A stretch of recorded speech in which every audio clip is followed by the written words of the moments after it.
We're gonna have to curtail your social. I guess I don't know how we're going to do it. Any compliance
All right, good morning, everybody. Today's date is September 28th, 2022. This is a regular meeting of the members of the State Liquor Authority being conducted in our New York City offices with video conferencing to Albany and Buffalo. This meeting's also being live streamed on the authority's YouTube channel. Present today are Chairman Bradley, Commissioner Fan, and Commissioner Ford. Also present and staff in attendance, Acting Counsel Alvarado, Deputy Commissioner of Licensing Donahue, and myself, Secretary Roper. The next meeting dates are October 12th and October 26th. While in the meeting rooms, including Albany and Buffalo, please silence your mobile phones and take any phone calls or conversations outside. No food or drink. In New York City, the public restrooms are located on the second floor. I believe you have to take the elevator down to the second floor. Please do not touch the microphone when you come up to the podium. Items will be called in the order they are signed in, first in Buffalo, then Albany, and then in New York City. When your item is called, please approach the podium and identify yourself. Representatives should identify their clients who are present with them. Chairman, do you have any announcements? No. All right. First in Buffalo is item number 1491, FSR International Hotels, Inc.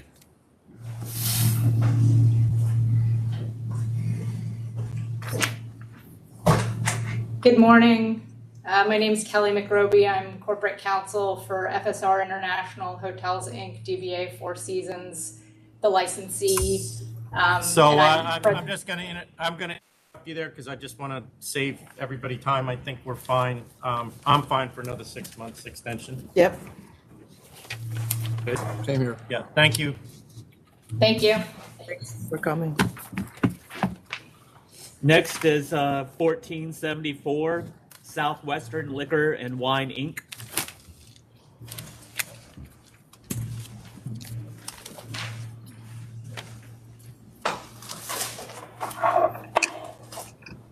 What was that number again, Donald? 74.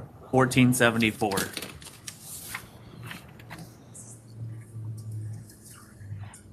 This is replacing a cold storm. Can you introduce yourself and your client? Yes, good morning, members of the full board. My name is Jacob Pierkowski. I'm the attorney for the applicant, Southwestern Liquors and Wine, Inc. I'm joined here by Karanjit Singh, who's the sole owner of the applicant corporation. He's looking to open a liquor store that'll be a little over 2,100 square feet of retail space on Southwestern Boulevard in the town of West Seneca. The origin for the store came about when Mr. Singh was in an entrepreneurship program at Canisius College.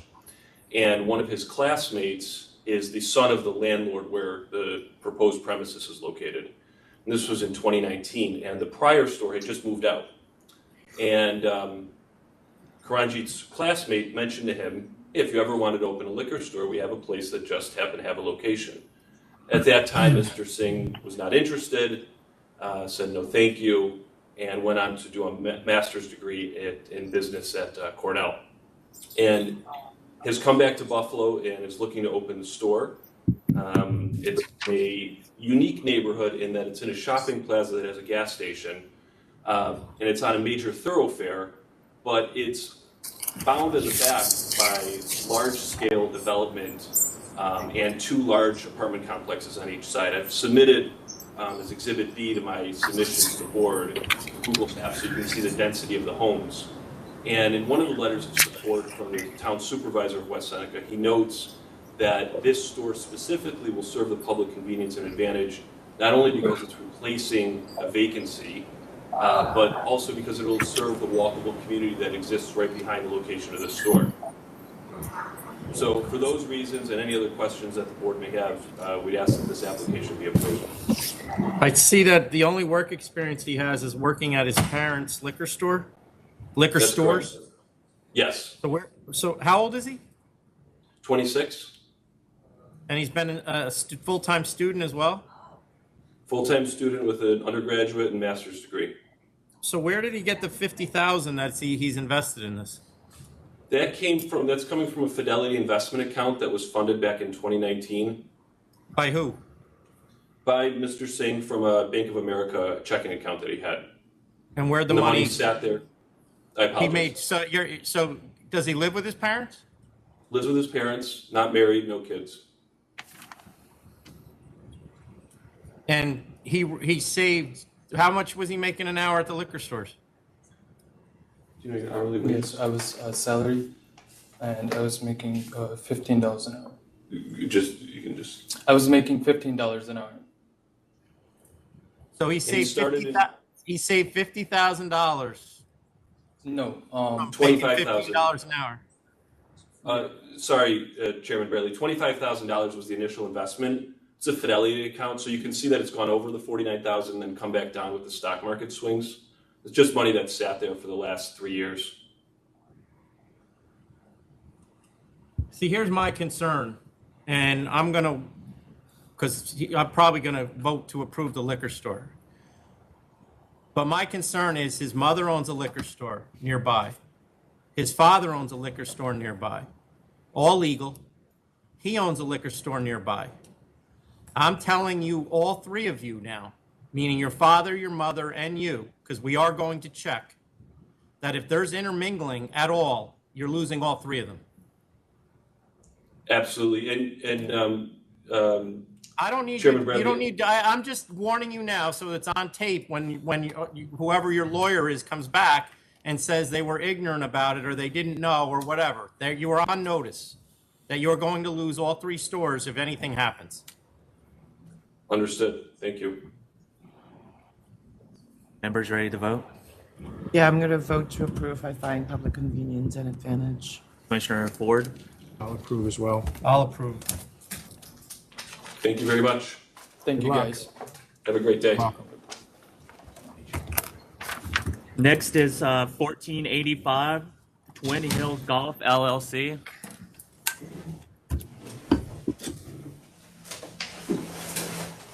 Good morning, everybody. I'm Robert Romano. My client is Twin Hills Golf LLC. Principal is Christopher Oakes. We're here to answer any questions, concerns you may have. I believe this is regarding Mr. Oakes' answers. Is there a certificate of disposition? That was my question. 2005. I have it right here. It was submitted.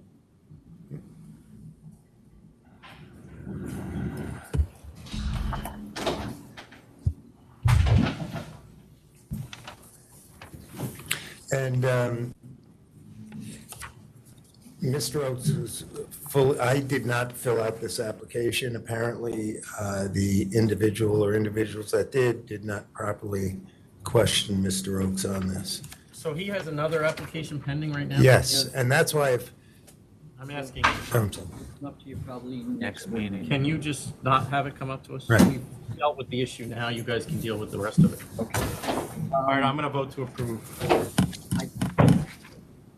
If that's the only Issue. If there's something else that would send it Right. up here, then, but don't let that, the, that got delayed because there was a problem with the application. yeah. That's why. It's If there's another issue that would bring it to the board, then bring it to the board, but don't bring it on this issue. Commissioner Fan? Yes. Commissioner Ford? Same here. Yep. Thank you very much. Thank you. Thank you. Next Thanks, Chris. in. Thank Yep. you. Thank you. Have a good day. Thank you. Next in Buffalo is 1472 Sheridan Liquor, Wine, and Spirits LLC. Good morning, consultant Robert Heil with my client Kathy Green.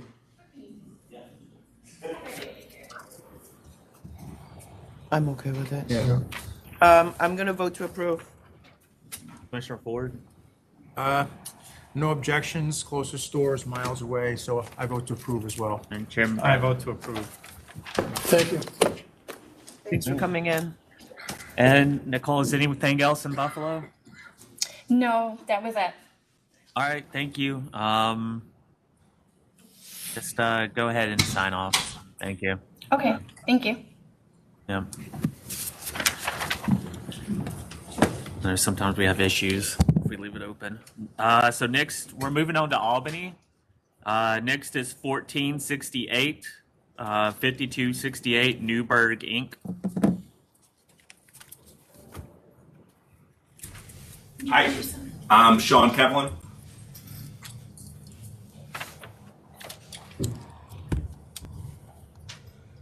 Sean. And how are you related? I am the regional manager for the area. Okay. How many of these locations do you manage? I oversee the 4 in New York, I apologize. In Manhattan? There's 3 in the city and then 1 in Newburgh, correct. Ah, okay. And you guys have been on a temp for quite some time? Yeah, it's been a while since October. And no, as far as you know, no issues with us at this point? No, none at all. You said the chef cook will be on site after 11 p.m. on Tuesday, Thursday, Friday, and Saturday, but you're going to be open until 4? Did you say the chef will be on after 11? Will not be on site after 11 on Tuesday, Thursday, Friday, and Saturday, but you're going to be open till 4. We're changing that. So we're opening. Yeah, we're changing that, and he'll be there full time. So going forward. You're going to have a chef there until 4 a.m. every day. Well, we're planning on 2 a.m. Do we need him there till 4 a.m. in Newburgh? No, they need No. to serve. You need to be able to serve food the whole time. Yeah. No, Yeah. no. We have also appetizers that will be able to be brought out and things of that nature. That just won't be a steakhouse after 2. You applied as a restaurant. Right. You have to have the restaurant menu available, so you need the chef there. Well, they don't need the chef there. They need you need the menu available. You need someone to be cooking. We have the menu available until 4 a.m. Correct. All right. Commissioner, Donald, I think we're ready. Commissioner Fan, Yeah, I'm okay with it. I'll vote to approve. Commissioner Ford, I'll vote to approve as well. And I'll vote to approve. Good luck. Thanks. Thanks for coming. Thank you. Thank you. Next in Albany is 1490 Old Soul Design Shop Inc.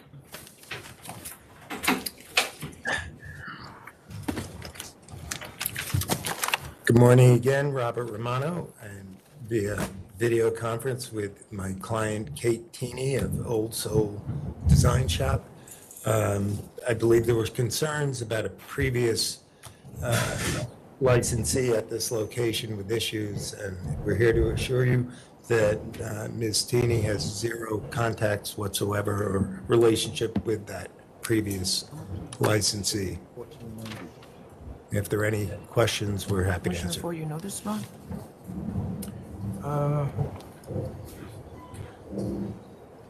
I mean, and I don't need to explain what the problem is here, or potential problem. This is this in the past has been a college bar.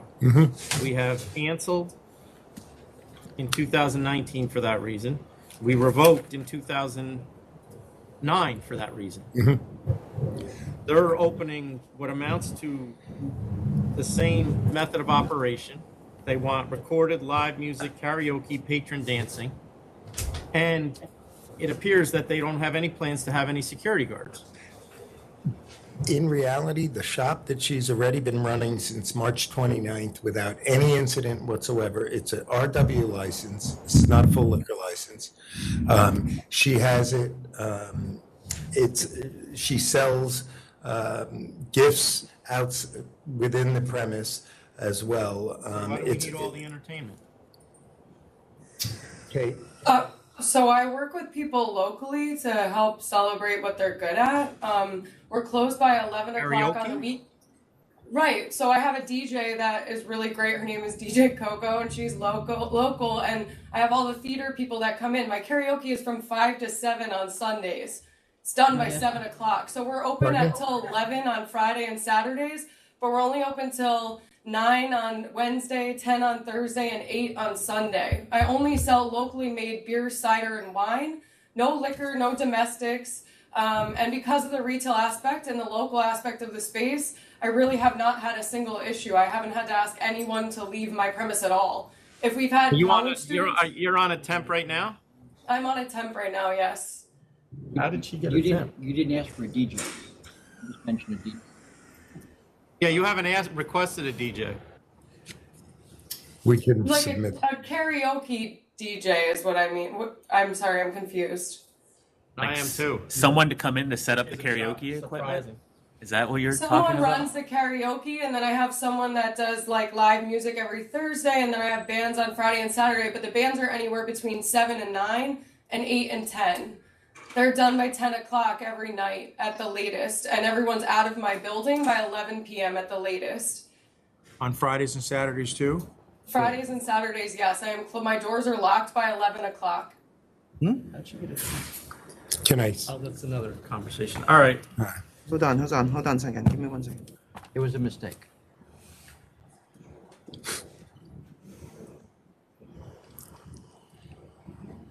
So you have no security? How are you carding people? You're carding them at the bar? Yes, I've managed another bar for 10 years, and I took the tips training recently for a third time, I believe. And I'm very capable of carding people. I honestly don't get younger people in my bar. We kind of price out the college range because I work with people locally. I work with all the local brewers and a local vineyard. All the beers are anywhere between $7 and $8 per pint. So a lot of younger kids don't want to come to my bar, which is what I want. I worked in a bar that hosts both local people and college students for almost 10 years. And I just got to a point where I didn't want to be in the late night and I didn't want to be in the liquor scene. And so I went off and did my own thing. And so this is meant to be something that helps our community. Do you plan on using a scanner? For I ID? can if that makes a difference. Absolutely. I'm going to ask you to do that just based on the history of this place. And to Sure. keep you out of. I would like Okay. to point out, that my understanding is the bad history on this premise was 3-4 years ago. This was not last year. So, Well, it was It hasn't been canceled in licensed. 2019. right, And we then had a pandemic for 2 years. So, okay. Well, it hasn't I'm been aware- licensed in 2 or 3 years. That's Well, why that's- there's been no that's- problems.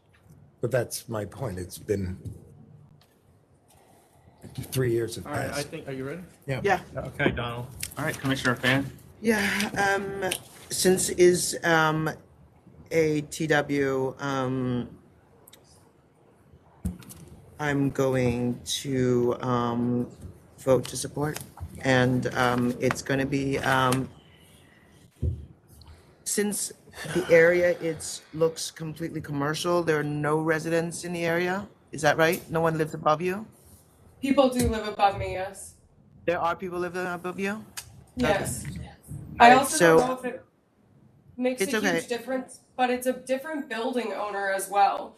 So the person that I first signed my lease with is the person that owned that building for, I think, I don't know, anywhere between 15 and 19 years. And he recently sold the building to someone who is trying to turn over the local city as well. He's a new building owner and has a few downtown commercial spaces that he's been renovating and improving. So we're both sort of going into this with very similar mentalities, wanting to change the idea of the space. Okay, so I'm going to vote to approve, security guard as needed, manager Absolutely. as needed, recorded live music, karaoke, patron dancing, all allowed, no private events, and no promoters, no third-party promoters, 11 p.m. across the board, And a scanner. and a scanner. Would you that will consider actually midnight use. across the board? Just so she can What'd you close, say? would you consider midnight to vacate the premise altogether and last serve? She closes at midnight. I mean, Okay, she closes at 11. She Okay. can serve until 11 and close at midnight. Last, I'm just wondering for New that's what I meant. New Year's Last, Eve. last service at 11. that's fine. Last service at 11. So, and she also closed at midnight then? Or just, Well, last service at 11. I don't care when people vacate her space. And I'm just to eliminate any confusion, because I'm confused right now myself, she can have a DJ. Yeah. Because I don't know what this thing is she's talking about, so I don't want an investigator going in there not knowing what they're supposed to do. Yep. Thank you. Commissioner Ford, you okay with all I'm that? good with that, yes. All right, and Chairman voted to approve of that as well. Okay. Yes, I do. Good. All right, thank you. Thank you, everyone. Thank you, Kate. Thank you. Good luck. All right, Paula, there's no one else in Albany, correct? That's correct, sir. Okay, you can go ahead and sign off. Thank you. Bye, Thank Paula. you. Thank you, Bye. Paula. You're welcome. Okay. Moving to New York City. First is 1495 F and G. That's JC Hospitality LLC. Good morning again. Robert Romano for JC Hospitality LLC. We come to you with a conditional no contest plea offer of $20,000. I'm recused from this matter, just so you know. What number is this again? Yeah. 1495 F and G.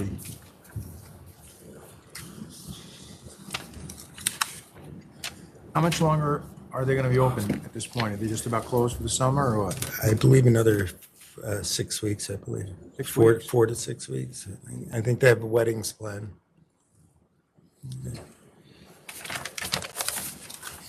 Were you here last year with this mess? I was here, yes, last year I was So here. what? Last year she was crying in the room because I No, was I gonna was not take here away- for that. I was That going was- to take away the music from the place, which should have been done.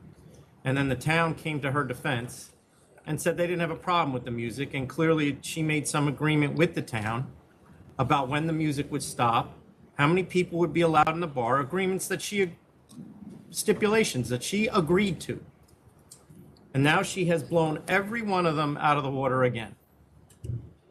I am up to here with this place. I understand. They have now paid 25,000, 50,000, right? 55, I'm sorry, 55,000. They're at 95,000 total. so far. No, it's 102. If you go back I through the understand. entire history, Yeah, but she you're up doesn't. to 102,000. The town, like, these are her neighbors. And it's clear she has absolutely no respect for any of them. The music I was supposed have to stop disagree at with that. 8. How can Just- she, the music was supposed to stop at 8. The police come and say, stop the music. They say no. My understanding was that she had pulled the plug on the Why performer. did that have to happen? She It was- agreed to stop music at 8. Now they have to come, get into a confrontation with a woman who allegedly knows what she's doing. She made an agreement that we would have 395 people on the property. She had 591 the night they were there. That was the number that they were claiming. She has a different opinion, but Then here, if she has an opinion about that, then why don't we go to hearing on the number of people? Because if it goes to hearing on the number of people, I she won't understand. be open next year. I Without- understand. Well, that's exactly why she's not going to go to a hearing. Does she close during the winter time? I don't know. I believe she is, but I mean, I'm does not she going to go see on the that. Because she's Right. never put the license in safekeeping in all the years she's had the license for the winter. Does she see the writing on the wall here? She literally has a golden egg that she is just gonna smash. Because she's almost leaving us no choice. I At some understand. point, No, I the understand. town has had enough. There is absolutely no doubt in my mind that they have had enough. They would applaud me taking this license.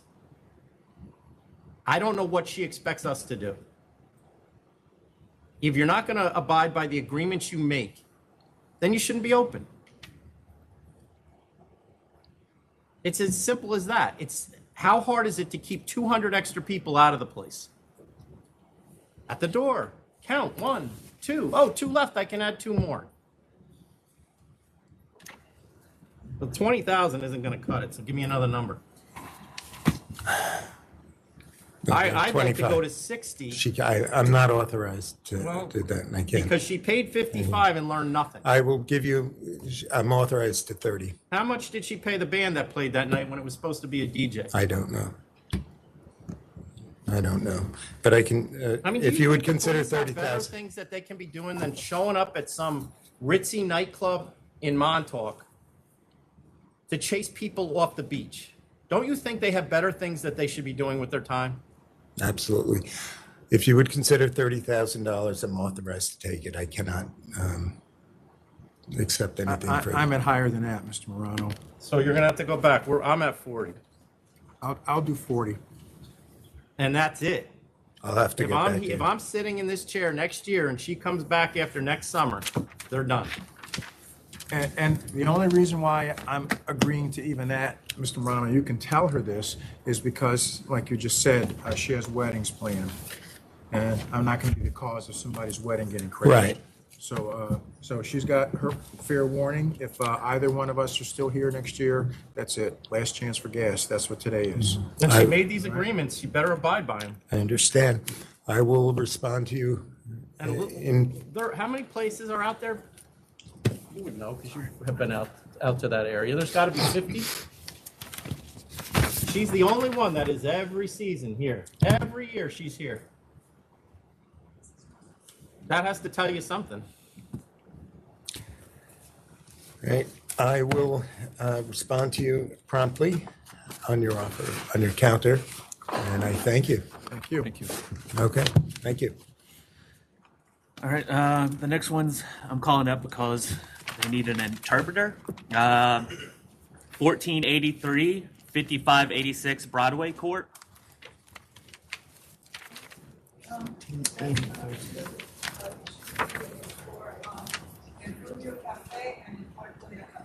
Oh, I can't actually hear you, Ms. Navarez.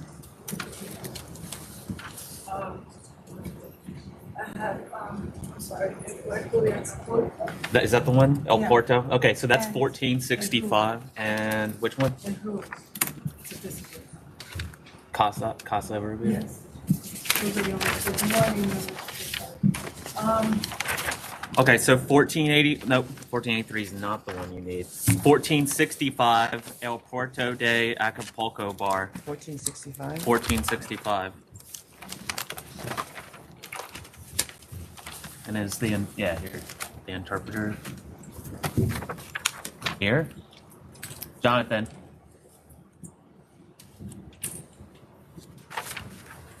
The interpreter is here. Is the interpreter here? Él le va a interpretar.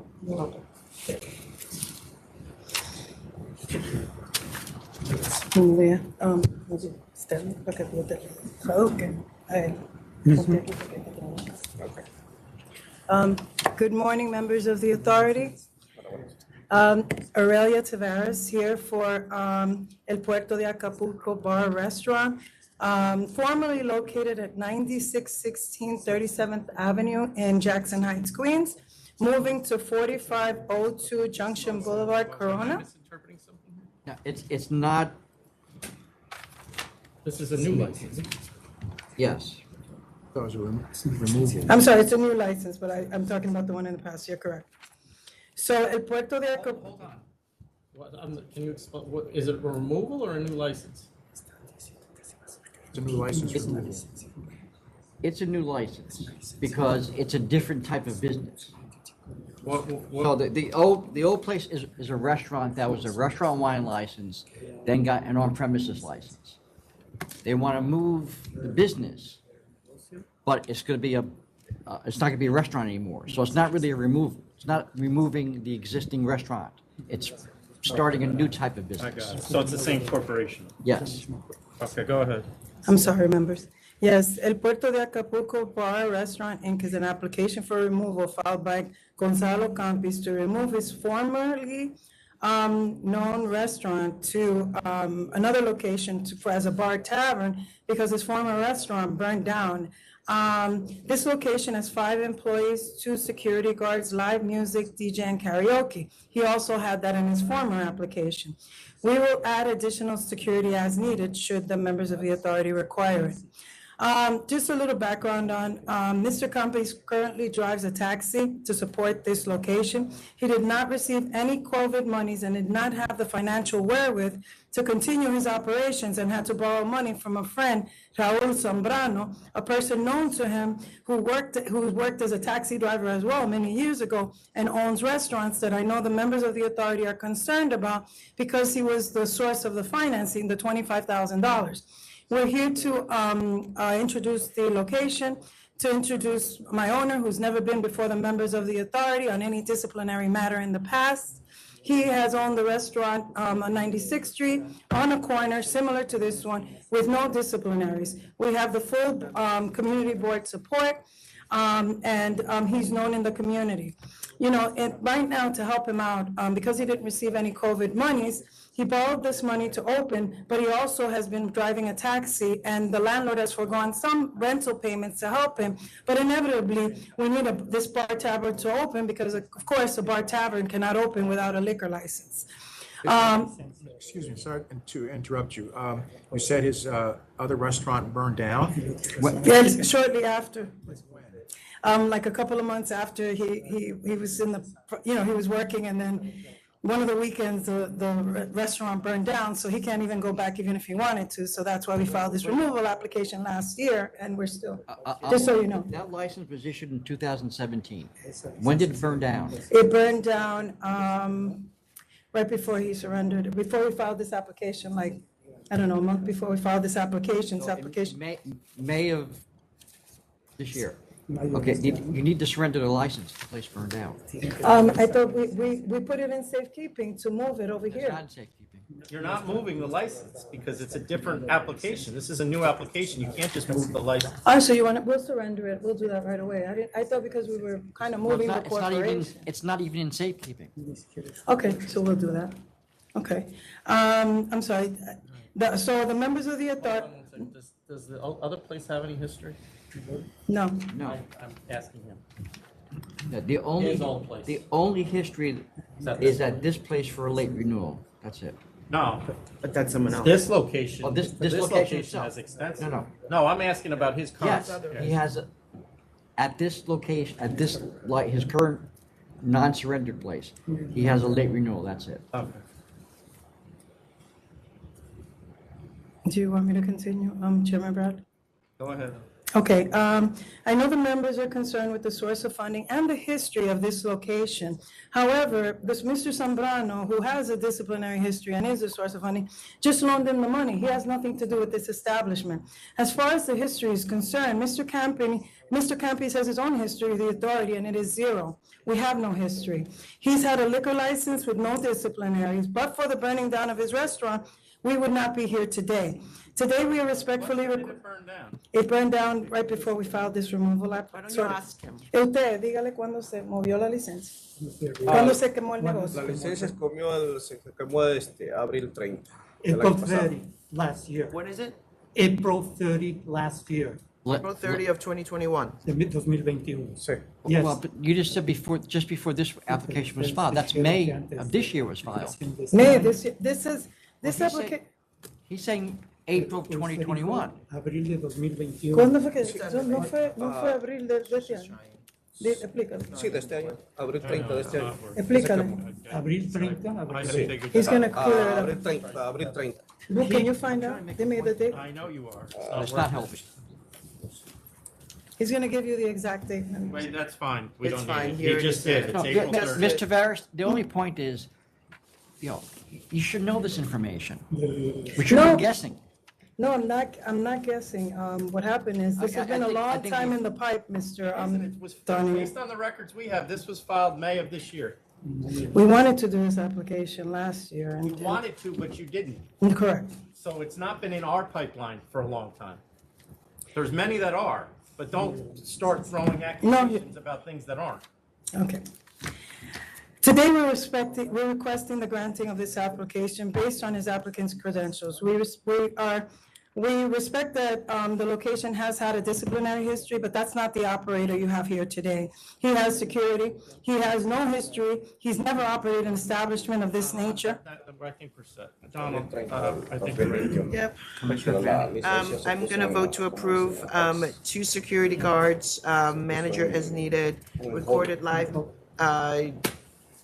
recorded and non-amplified live music, DJ karaoke, no private events, no third-party promoters, No promociones. 4 a.m. across the board. Commissioner Ford I'll approve on the same and conditions. Chairman Bradley. I'll approve on the same conditions. Thank you, members, and I'll take care of that, Mr. Donahue. Thank you. You're gonna have to, because he's not getting a new one until he gets that one back. No, we'll get it in. You won't have a problem with that. Thank you, members. You said that the next one that needs an interpreter is CASA RUBIO, is that correct? Yes, All right, please. 1495K and 1495L. That's CASA RUBIO Restaurant, Inc. Sí, un traductor, por favor. Sorry. Gracias.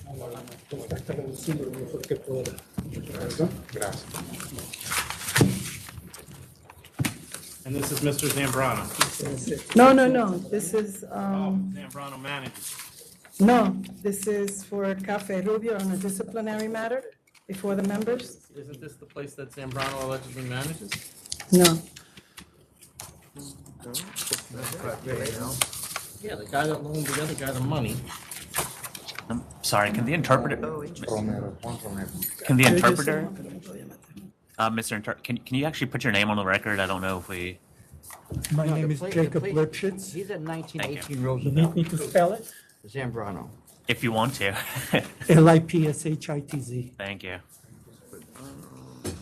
We're offering $8,500 for the disciplinary. I have here Juan Romero.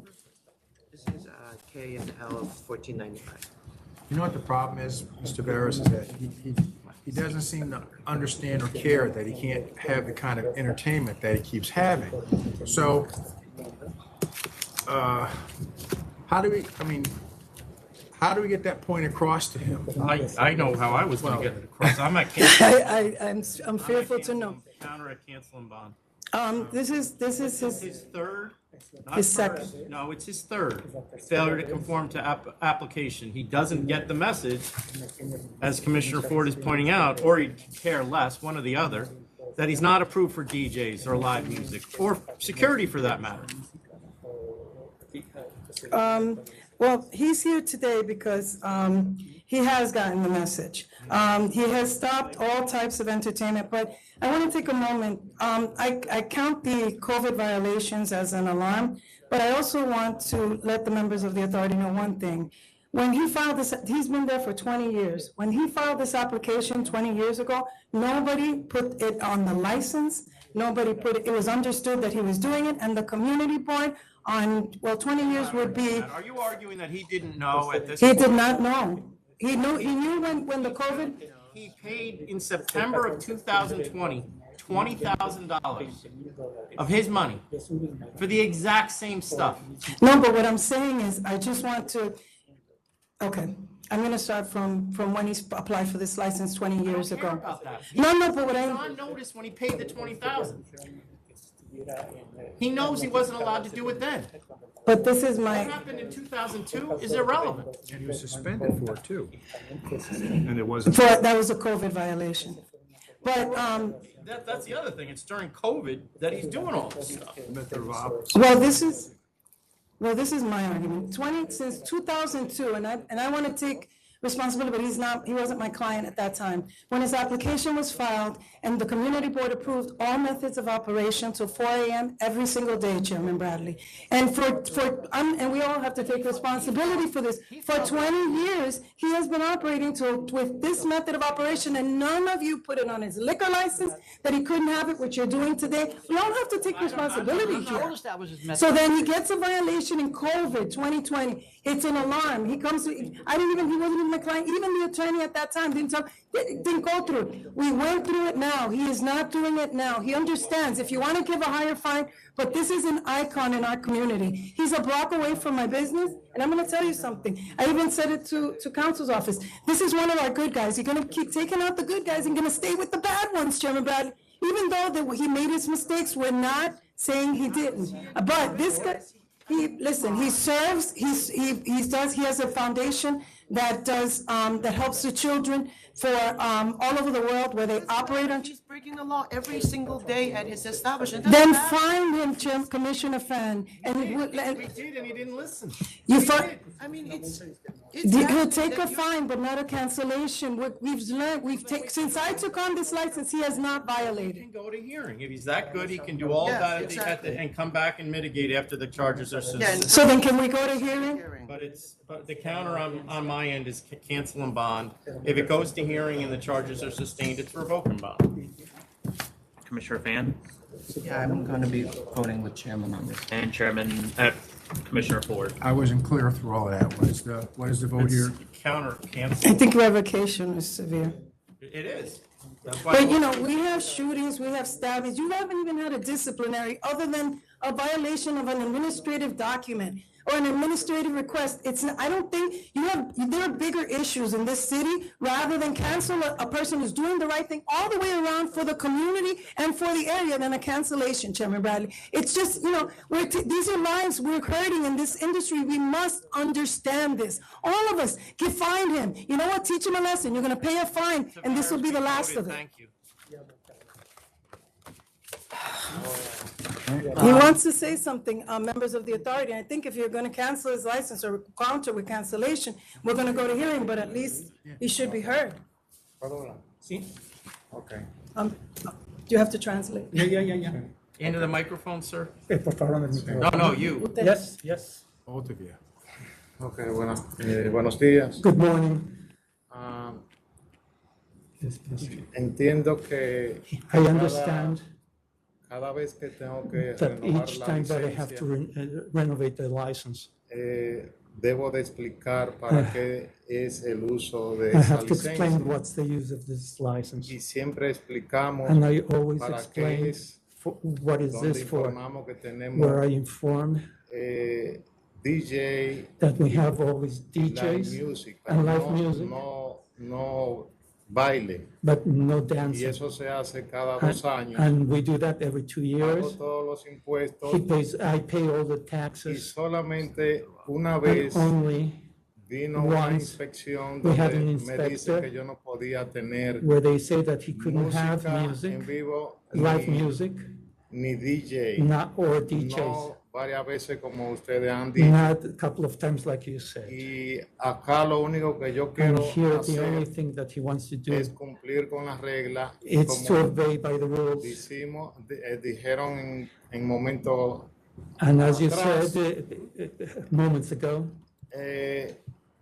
el problema del COVID the problem that we have with fue un COVID problema de todo y was quisimos a cumplir con problem for todo. everyone. We tried Y a mí to, me sucedió que work no with pude everyone. cumplir con un distanciamiento but I couldn't work with the porque el lugar es un distancing poco amplio because y of no the puedo place is percatarme too de big. unas personas que And- estaban juntas en And una he área. couldn't see y about no some se people debía that work estar. together in one Eso me area, costó and they shouldn't have been, $20,000 and that cost him y $20,000. luego me And atuve a la after that, consecuencia y corregí el problema. he fixed the problem. Ahora lo que quiero Right es now, what he wants, continuar trabajando keep on working, para poder seguir haciendo so he can lo que keep hago en doing la what he does in comunidad the community. y servir, And servir, serve. no hacer nada que no sea Don't do correcto. anything that's not correct. All right, thank you. Gracias. Thank you. Does he? Never mind. I'm sorry, you had a question? No, never Commissioner mind. Ford? No, we voted. Never mind. Ya votaron.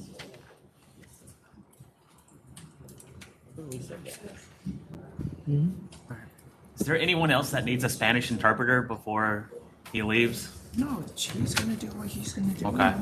No, she's sitting there. Next is 1493 Glass Ceiling Events LLC and ESK Management LLC.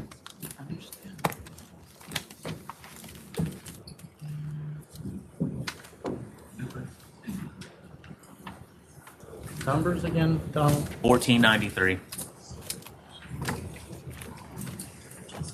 Okay.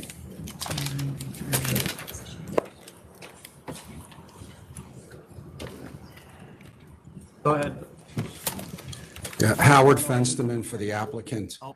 I'm sorry, you just give me a moment. Certainly. 1 second, she needs to grab something.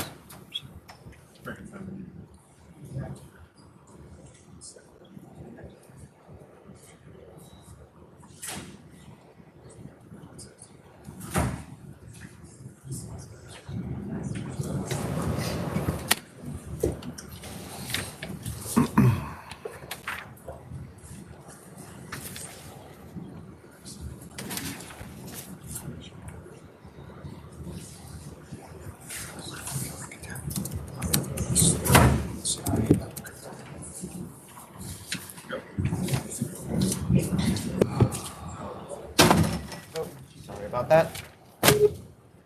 If you want to introduce yourselves and your clients. Sure. Howard Fensterman, I'm the attorney for the applicant. I'm going to ask that my client, Kate Luzio, make the presentation to the authority. You want to hear from opposition first? Yes. Yeah. Yes. Yes. Actually, no, I want to hear what they did. We might as well update us on what you've done. Sure. I won't touch the microphone this time. We were here July 13th. We asked for an adjournment. That was adjourned to August 31st. And then in working with CB5, they asked us to further adjourn, which is now why we're here. We really listened to the guidance of the SLA post that meeting and tried to do everything in our power to work with our neighbors and alleviate public concerns. I just wanted to remind everyone what we're asking for. Our current license is beer and wine, and we're asking for full liquor. Our current license is for 9 p.m. closure inside, 8 p.m. closure outside. We're asking for an 11 p.m. closure inside and a 10 p.m. closure outside. And we're increasing our number of events from 10 to 15. What we've done since July, since that meeting, we had a new sound report done by Criterion Acoustics, a technical expert and an accredited vendor for New York State. And as you'll see in the submission, we are not exceeding ambient noise. We're well below, and we are fully code compliant. There was one recommendation provided by Criterion, which was to keep the limiter, the sound limiter, in place at all times and to never adjust, which we are doing. The noise was de minimis, and Criterion Acoustics' Dave Koch, who is the owner of the establishment, is on standby if we need him. We tried to give him a Zoom link, but there was none, so we can conference him in.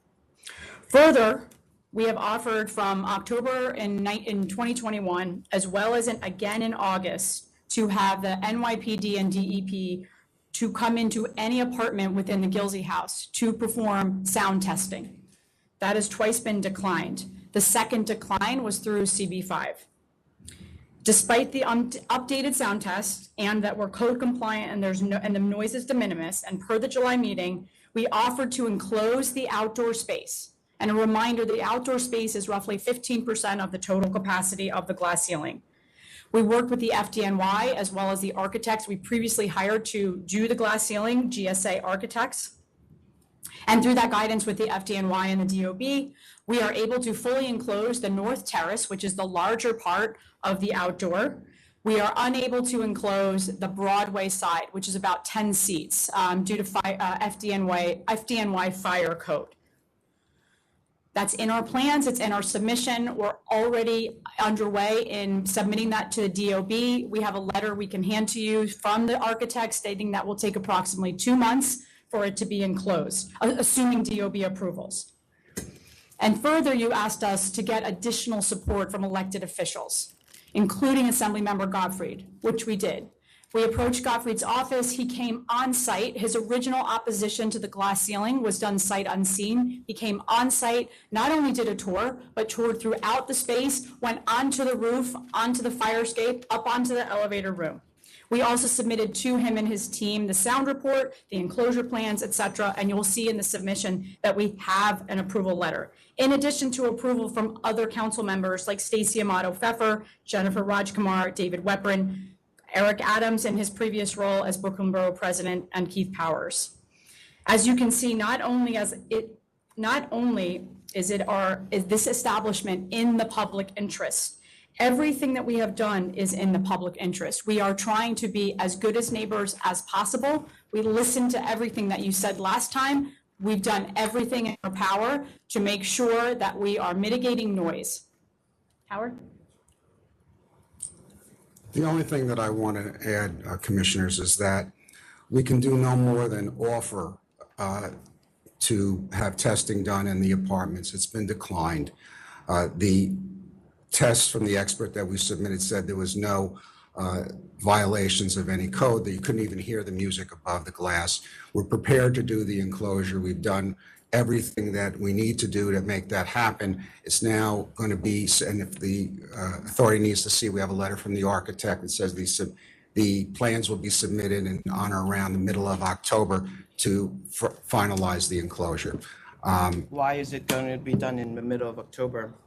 That's how long the architect has indicated that they would take it. Can we approach to just say in the letter? Yes, thank you. Obviously, it will be, if we can get it done faster, we will. We're trying to expedite that, but this is what the architect has said. We wanted to have a letter to provide to you. And we've complied with whatever the fire department of New York has indicated is necessary in order to do the enclosure. So what does this actually do? Does this change the retractable portion to a permanent? Is that what this is going to do? Here, I'll take this. Yes, sure. So the retractable portion is over the roof and then the walls of the space. So this actually fully encloses that outdoor space that currently today only has a pergola. So there's been the neighbors have said that that's the loud part. That's why we want that enclosed. That's what we've offered. Yeah, so recently, so there's another issue of smoke. Of smoke? Yeah, there's smoke apparently coming from the space and going into people's apartment. It's in the letters. You're not allowed to smoke out there. There are signs posted everywhere. So people are not allowed to smoke? No. Now, there is a rooftop directly to, adjacent to ours, that sits, it's a co-working space. They have an open rooftop as well. That is not affiliated with us, but no one's allowed to smoke. No one's even allowed to vape up there or use an e-cigarette. And the proximity of where the outdoor is to the residents' apartments, there's fencing, et cetera. As you can see from the pictures that we submitted in the submission last time. How many more years do you have this lease? How many more years? Well, my co-applicant is is the owner of the building. How many more years do you have? 13 years, roughly. 13 years? 13 plus more years.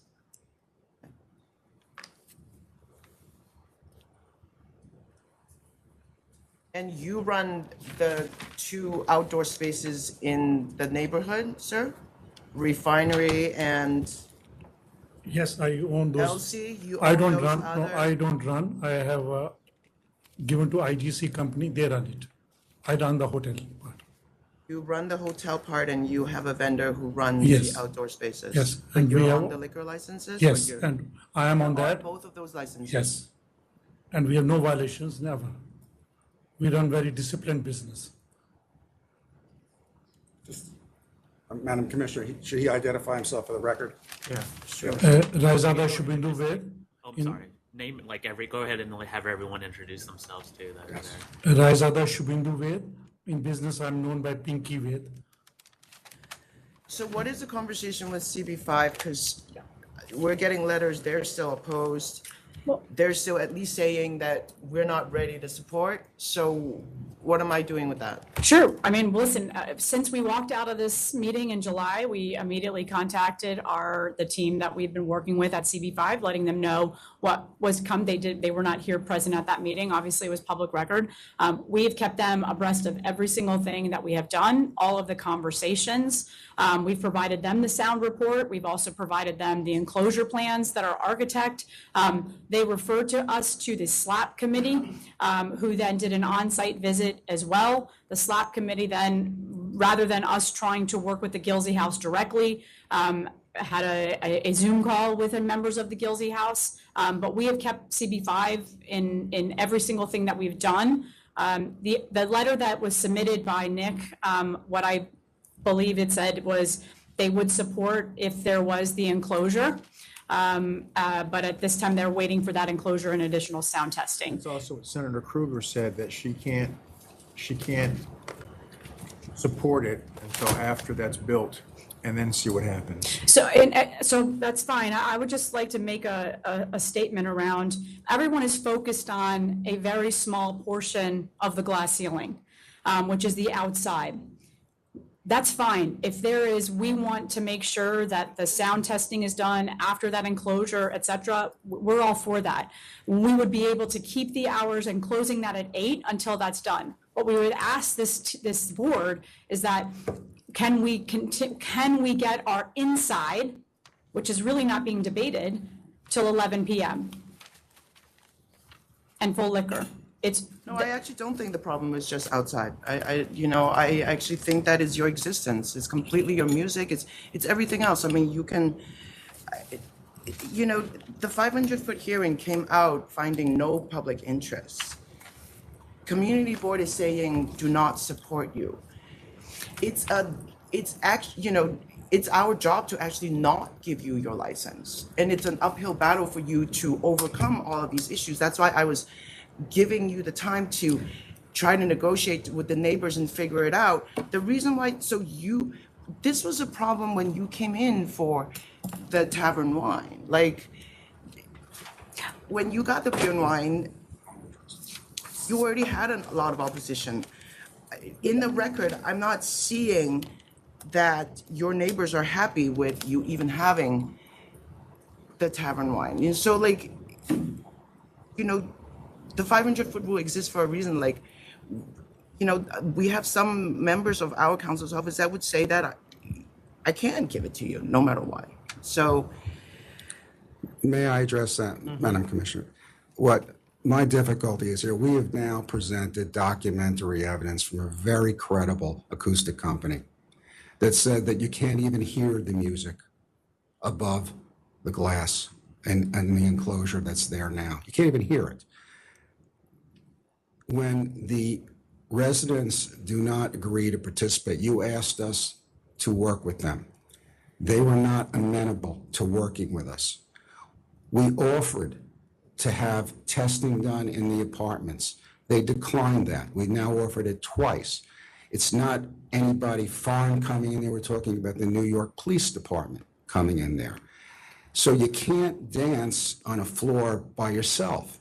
And you gave us guidance when we were last here to engage. They refused to engage.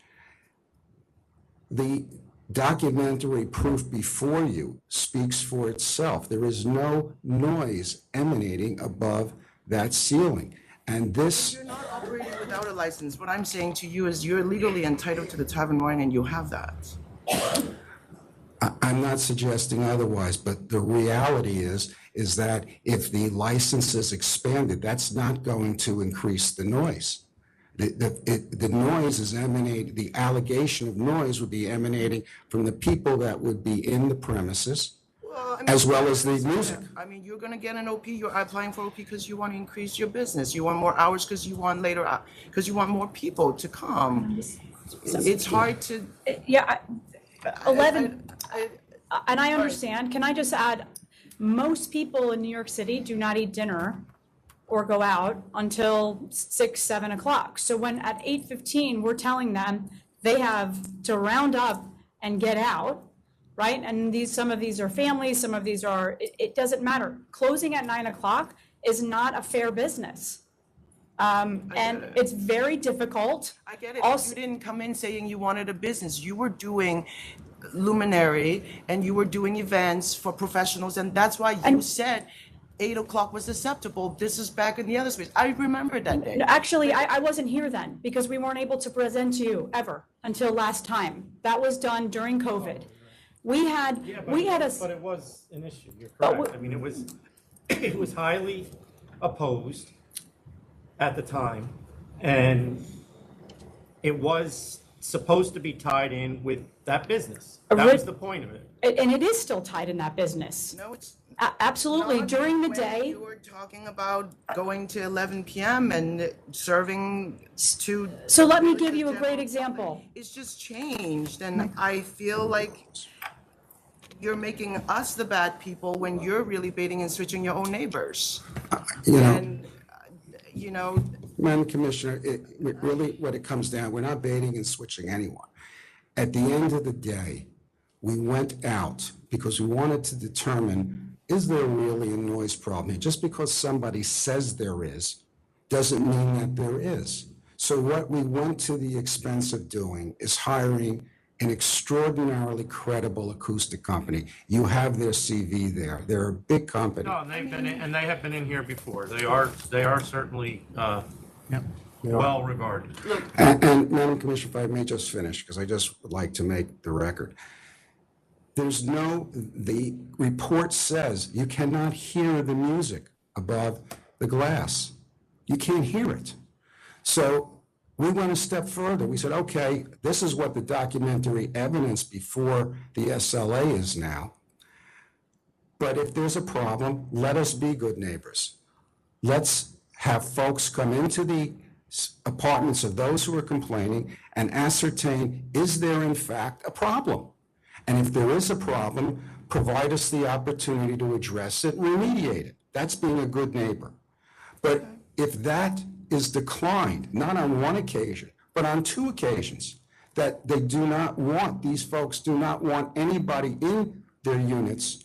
And again, these are not strangers. This is the police department. Do you want more time to go figure? No, they've told them they don't want them. They don't want them in their apartment. They're saying they don't want. Obviously, they're right, but I get it. How can you fix the problem if you're not going to let us fix it? We want to be good neighbors, but. Have you suggested going when the place is actually packed with people? Because sometimes it's not just the music noise. So Here, just let me finish. Absolutely. Yesterday, I walked by a place that we licensed.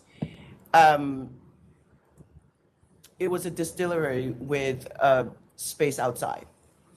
I walked by on 6th Avenue. 2 blocks away, I started feeling that there was a crowd of people down there. And I walked by that street. Their outdoor garden is close from the street, but you can hear the people even behind the barrier. And so I just think that it's not about what your sound report says. Like when there is a lot of people, you feel energy. You hear chatter, music. It's, these people, you're talking about, I don't know, 9th floor. I don't know what floor this is. 4th floor. 5th. If you commit to living on the 5th floor, you don't expect all of a sudden there to be a crowd of people standing basically right next to your apartment every night. I mean, that's basically what we're trying to overcome here. And that's why this is a difficult situation. It's because people were living there first and there was no restaurant there. And they are not on the 1st floor where you say, oh, well, you're on the 1st floor, you should have expected this. I don't disagree. So I have difficulty. Yeah, what we're trying to say is you guys gave us very specific guidance when we left here on July 13th and said, if you do this. No, we said you need to get an agreement. But we tried. If you were not willing to work with us, in fact, when we left this meeting on July 13th, I specifically tried to approach Mr. Gorman, who was a neighbor in that building, to say, can we sit down? I was immediately rebuffed by the lawyer. Like, you can't have any contact. How is that being neighborly? We are trying to run a business that's sustainable and profitable and that's good for the neighborhood. I feel like what I have built in this neighborhood is extremely important, from luminary to the glass ceiling.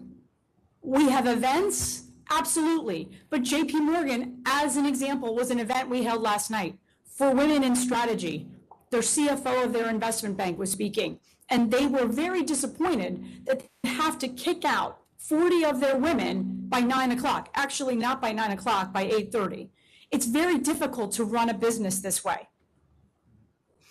And we have tried with sound testing. We have committed even more money into building this enclosure for the outside. Do you know what that does to a business like our size when we're under such constraint? We're trying. Why not give us the opportunity to prove ourselves? You already have had it. You have had the Tavern Wine for years. Since May of 2021, that's when we opened. Absolutely. but we really want to be a real business and be here for the long term. I can't stay open if we can't get this. And then someone else will come in and it will cause who knows what. But I'm at the mercy here. We have been fighting this since June of 2019. I think you get the impression, or you may have finally got the idea that they don't want you there, period. I understand that, but it's our right in New York City. We're a business. We're sitting on Broadway. No, you're claiming public interest, but these people's lives and being able to sleep is the public interest. Those are the things that I get to work with, is when someone is writing to me saying, my bed is pounding, I've got to take that into consideration. Commissioner. That's my public interest. I mean, you know, the larger service of, you know, improving women's lives, like all of that, like I respect that, but in the end, it's the quality of life. Can I add few facts that I just want to tell you? I took this building in 2010, and this was mecca of counterfeit goods, and I had 29 tenants when I took over this building. I cleaned this building for the neighborhood, brought the corporate business over there. Totally, I have brought credibility and a peaceful neighborhood over there, just to create more nicer environment in that neighborhood. And this is what, when their building had 27 counterfeit peddlers selling things in that building, and versus what we have today, I have changed the neighborhood from the best of my effort. On the top of it, you can imagine our 85% space is closed and 15% is open. And right across, the Virgin have an open bar license given right across the windows. Our noise will not come. Noise will come. If it comes, it was going to come from Virgin Hotel side, which is an open bar, pool bar on the 5th floor. I'm a little surprised that we are closed space versus open space right across those windows. And how this is logical to you in that sense, that right across the windows, open space bar is running versus closed space bar is running. Little bit, it does not add up, and you can check all businesses I have run, only I run with full discipline, full control, and we don't cross any lines in any sort or any form. Please consider that Kate can go out of business because of this. I try to bring best tenant in the neighborhood just to have. You own this building? Since 14 years. Since 2014? 2011. 2011. Yeah. So you were part of all the applications that preceded her application? Because no, I was with her, only that application I was with her. Rest is hotel, other locations, not this location. But how come in the senator letter, she said that she's opposed to the past 4 applications at this location? So we're the first tenant on the roof because we built it from scratch. There's never been a tenant there. In the ground level, there's a restaurant bar, a small. So there have been multiple tenants in there. So that, I believe, is what they're referring to. It's just the same address. This is a totally made from the scratch. There was just a roof. We built a structure. We spent almost $3 million just on the structure to build on that. And Kate has participated 50% of it. All right. Sorry, go ahead. Excuse me. Thank you. Hello, it's good to see you today. Just a couple of points. First off, on the news report from the sound engineer, it was of the glass portion with the roof closed and the side closed. This report only referred to music with a limiter on it. There was no additional allocation of concern about music when it was fully packed with patrons. Of course. And it is my understanding that the current plans are still to open the roof panels. I don't know what their plans are on the side, but the reality is with roof panels open and the sides open, it's irrelevant that there's no noise. So you're acknowledging that with them closed, it's not a problem. Our position is the same as CB5's. So I'm asking you your. Yes, after it's built. No, I'm talking about the inside right now. If the roof is not open and the sides are closed, it's not a problem. It is if their patrons come out onto the. I'm assuming they're not coming out. I don't know I would not be able to assume that. I'm assuming it for sake of our argument. Okay, If for the they are sake of- inside, it's not a problem. If they are inside, fully enclosed, with the caliber of glass that has been spec'd, I would agree. But to So then the sound report, which was taken inside, yes, is accurate. I'm not saying that it is, but I'm not It's saying that refuting. It's saying there's not a problem. I'm not refuting that with the sides and ceiling closed and only music, not patrons, that there isn't noise or a disturbance. Let me make another point. We have heard before from this applicant that they've hired an architect and they've given us plans. One set of plans were to enclose all the, brick up all the windows on the side. The other was some sort of cantilevered wings. This is back in 2020. The co-op's architect then opined that these could not be approved. They couldn't be built. This was sort of pie in the sky. So the position that we're taking is identical, I think, to that of CB5, which is, and by the way, my research on the Department of Buildings website yesterday, nothing's been filed. When Said they're filing in But middle I of don't October. understand, I don't understand if they're saying they're gonna enclose it. They're not. Hold on. They just said are. they're not. They are saying they are. No, there's a section they're not. We're not able to. We're not able to So then they legally. don't use that, but my Right. point is, if they're saying they're going to do it, the whole point of this would be that they have to do it. That the whole operation is conditional on them doing it. If I may. So whether you suspect that they won't, that kind Are of the proves your roof point. panels, are you planning to have the roof panels operable? I think Commissioner Fan asked that question. To keep it close. No. Are they going to be operable? Of course they're operable. They're absolutely operable, but they are the roof and we have, But once they're again, they're that's currently something I can operable. control. How? At certain I times. tell them they can't open it. If they open it, then they pay significant money to us. In all due respect, you and I have been in a similar position, having to do with while we were young, and you took the position that they couldn't open their windows, and of course they do. But if we got complaints, I don't ignore complaints. We have investigate complaints. every complaint. You might have them. Do we have them? Yes, we complained Then I'm directly to sure enforcement. somebody is investigating it now. Could I suggest that the reasonable thing to do is what CB5, I don't find that reasonable, the waiting. Because until we see what they build, that it can be built? Here's my problem with this, with your position and CB5's position. They already obviously have a significant investment in this. Upward, I don't know, she said 3 million, so I'm gonna throw that money out there. Yeah.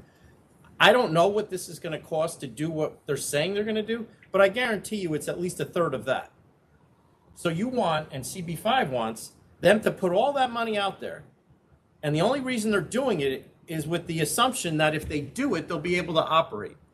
And you want to wait till that goes up and then come back and say, well, okay, yeah, it's fine, they can operate. Or say, no, it's not fine, they can't operate. And then have us say, you know what, the $1 million you just put up, you just burned in your house. All right. Let me say this. Does that make sense to you? I'll tell you what makes sense to me. It makes sense to me that they have filed plans with the building department with specs that this commission can look at, that we can look at, and CB5 can look at. That isn't. I don't need that, because what this whole operation would be is conditional on them building what they say they're going to build. But it's unclear what they say they're going to No, build. they're telling me right now that it's going to be, what they're going to use is going to be enclosed. And based on what they have on the paperwork, I'm satisfied with But that. operable. Now, if they went and did a bait and switch on us, then we don't let them use it. But they have said that the roof panels will be opened. Well, then we can tell them, no, they're not. But they can still build the roof panels. This man owns the building. So they're not going to be there forever. So somebody that comes in and wants to rent it may want the roof panels open. It could be an office. The Who knows roof what's going on? panels are currently there over a large portion of the building, and they are currently operable. And when it's nice weather, they open the roof But we can panels. tell them And- not to. And that is where the sound goes up We will put to a bedroom We will windows. put a stipulation in it that the roof panels are not to be operated. And we agree with that. And if they are, then they are. that the license is revoked? You let us know. Then you let us know. No, it doesn't get revoked, but it probably, they're gonna pay a significant fine, and they're gonna continue to pay fines, and then at some point it will get revoked if they keep doing it. All right, if I may. And you just saw us in here. The Surf Lodge was in here. Obviously a well-known place. They have now paid $125,000. They're gonna look at paying another 40. I'm sure that put a big dent in her summer activities. And next time they would be shut. If I may, Anna Mackey lives on the third floor right across from them, and she has 2 young children, and perhaps it's appropriate for her to speak to you now. Do we have any complaints on this place? Can we take a brief recess so I can discuss something with council? Yes, can you hold on 1 minute? I'm going to get off the record to have a brief conference with council. We'll be back shortly.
Yes. All right, we're back on the record after a brief conference with council. Can you just put your name on the record again, or if you haven't? You don't have it, Chairman Bradley, Commissioner Ford, Commissioner Fan, members of the SLA. My name is Anna Mackey, and I reside at 1200 Broadway, also known as the Gilsey House. I've lived there for the past 12 years with my husband, and we now have an 8-year-old daughter and a 2-year-old son. We live directly next to the proposed venue, Glass Ceiling LLC, at 1204 Broadway. If I may present you.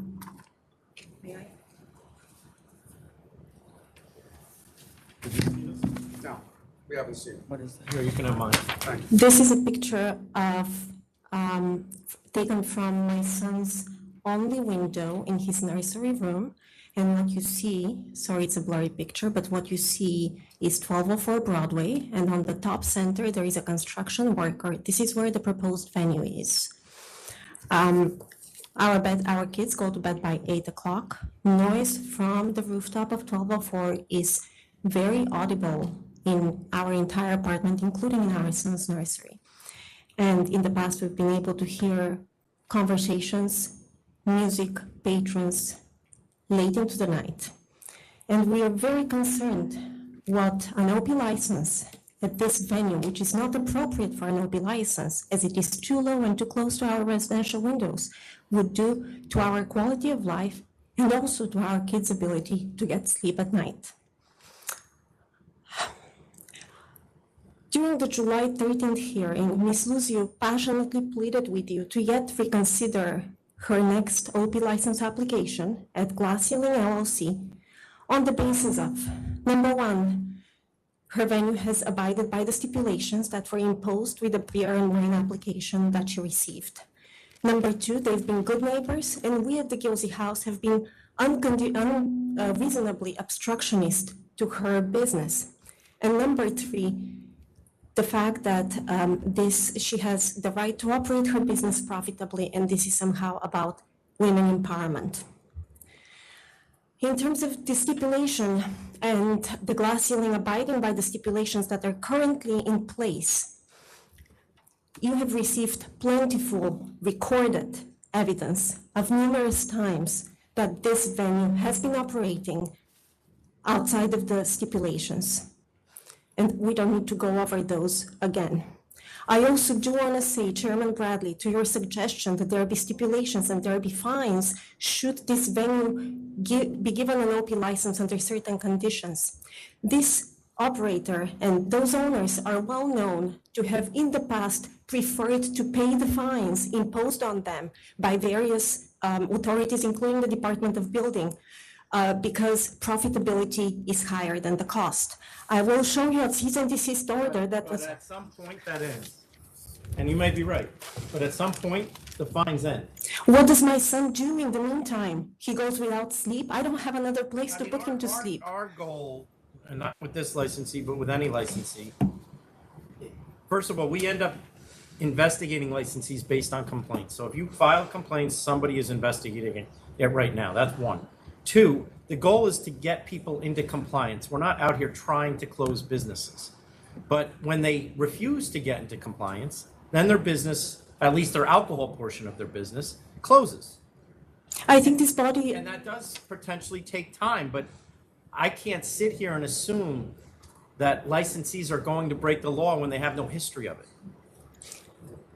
When I have a history in front of me that says this is an untrustworthy licensee, then I can make that assumption. Right now, I can't. You have received plentiful evidence, Chairman Bradley, about the many times the stipulations under the current beer and wine license were not kept.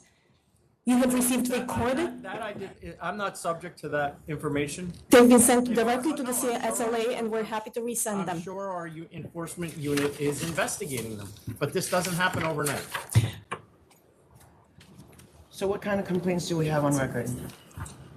Chairman Bradley, I don't have the recordings that were taken by my neighbors. This is just a small example of advertising July 4th, Rosé all day, and by all means, it seems like Rosé all night for July 4th just this past year. This was advertised online for the glass ceiling, 4 p.m. to 11 p.m. The stipulations are not until 11 p.m. The stipulations are until 8:30 and 9 p.m.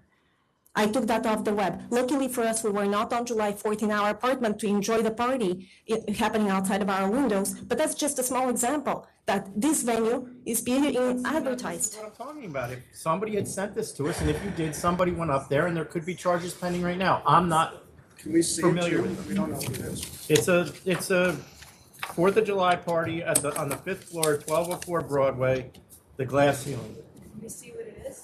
It's your advertisement for the July 4th party. I don't know where it says 11. In the front. I've highlighted it.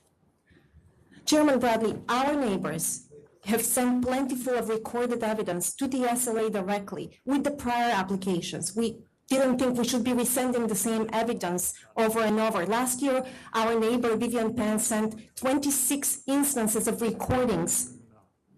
26 instances. I understand your point, but Who's JK Hospitality Group? That's not even our. That's not us. Oh. There's someone else. It's not even our business. We are not JP Hospitality. Can I see one of It's those? not we.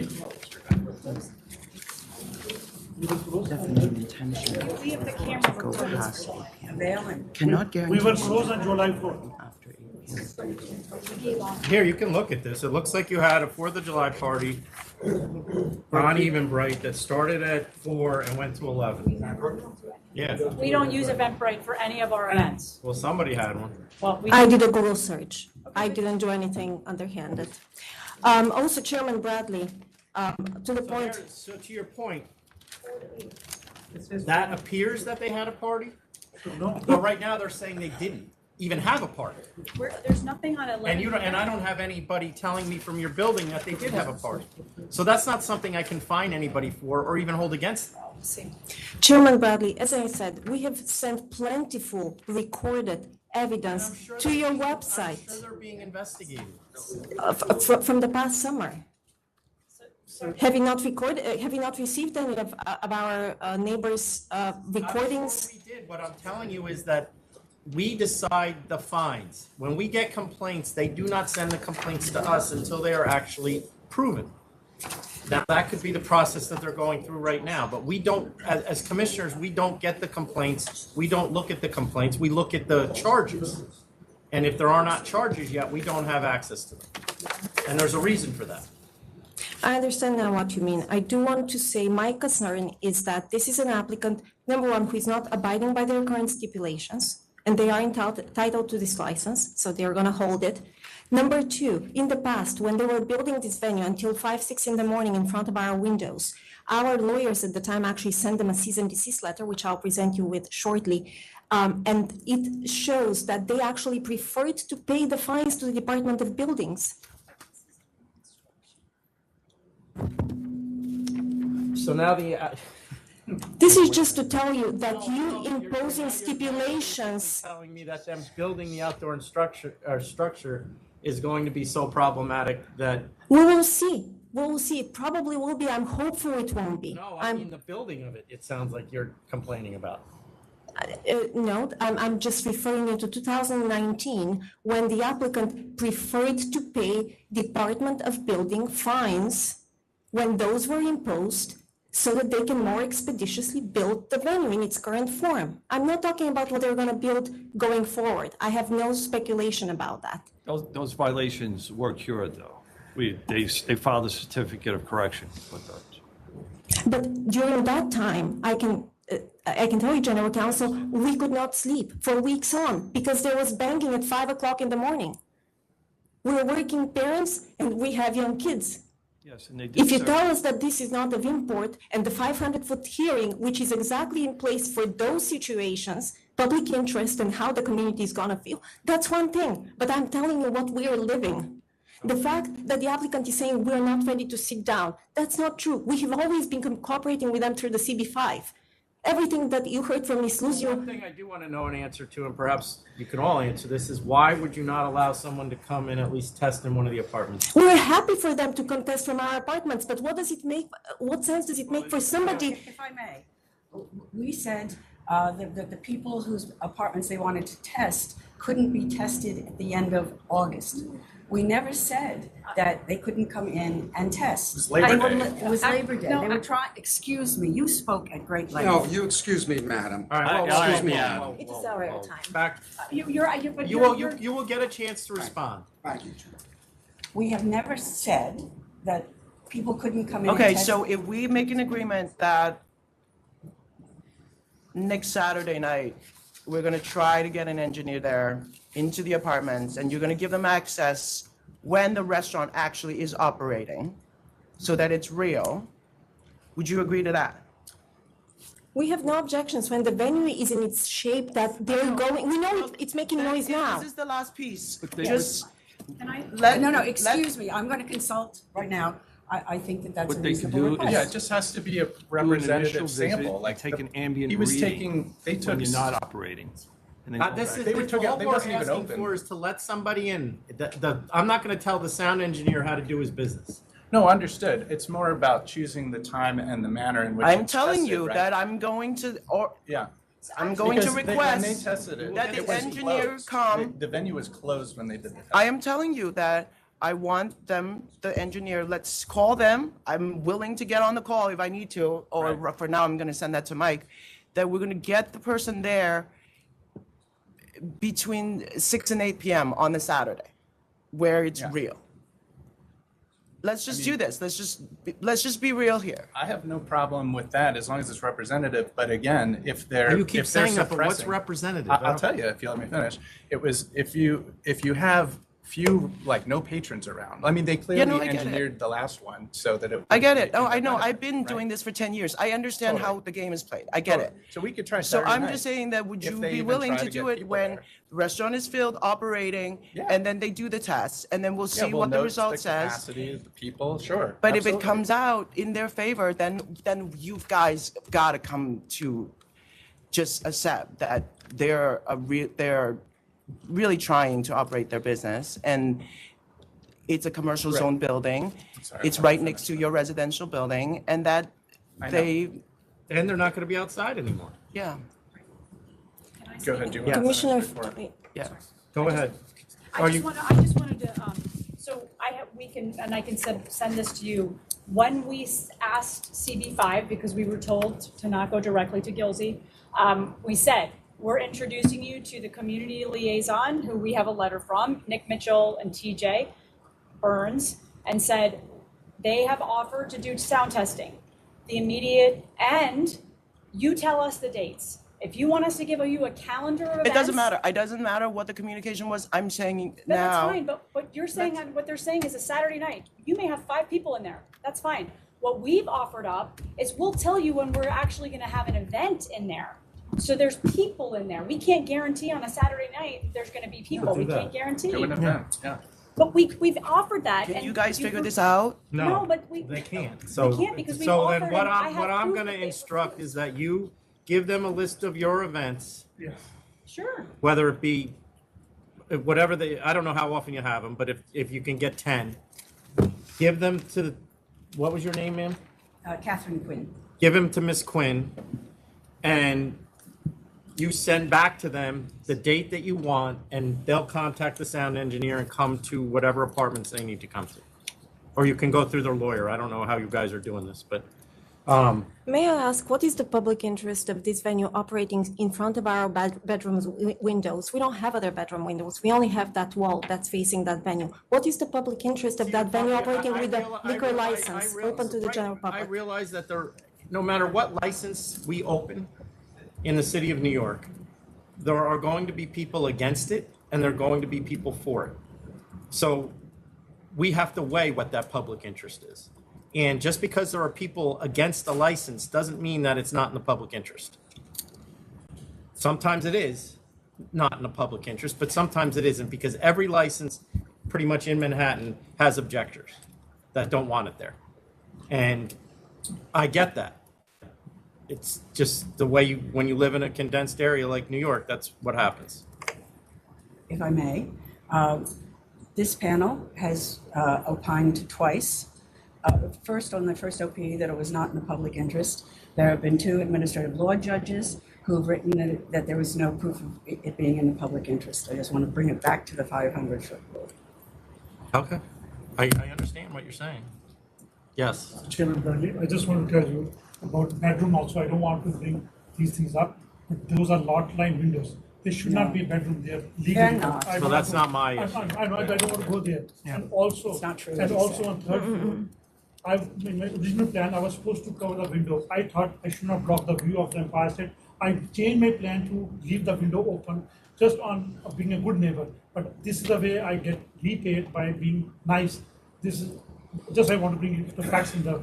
That's what happens when everybody lives on top of each other. Yeah. If I may respond to that, Ms. Lucio also passionately pleaded last time on July 13th that they've been good neighbors and we've been unreasonably obstructionist. I do want to tell you about my personal experience with the applicant and their neighborly behavior. Listen, I understand she's fighting for her business. I'm fighting for my children's right to sleep. Ma'am, I understand, but I'm not going to get into who's treating who poorly. That's- I would hope that everybody acts professionally as much as they can. I sometimes have failed to do that here because it is very emotional situations. I just hope that everybody can at least hold it together.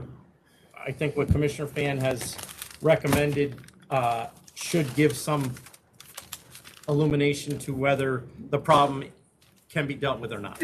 So I can Make tell sure you her that apartment is going to be Yes, absolutely. inspected by the engineer and make sure the white apartment is going to be Yes, and, Jamie visited. Bowman.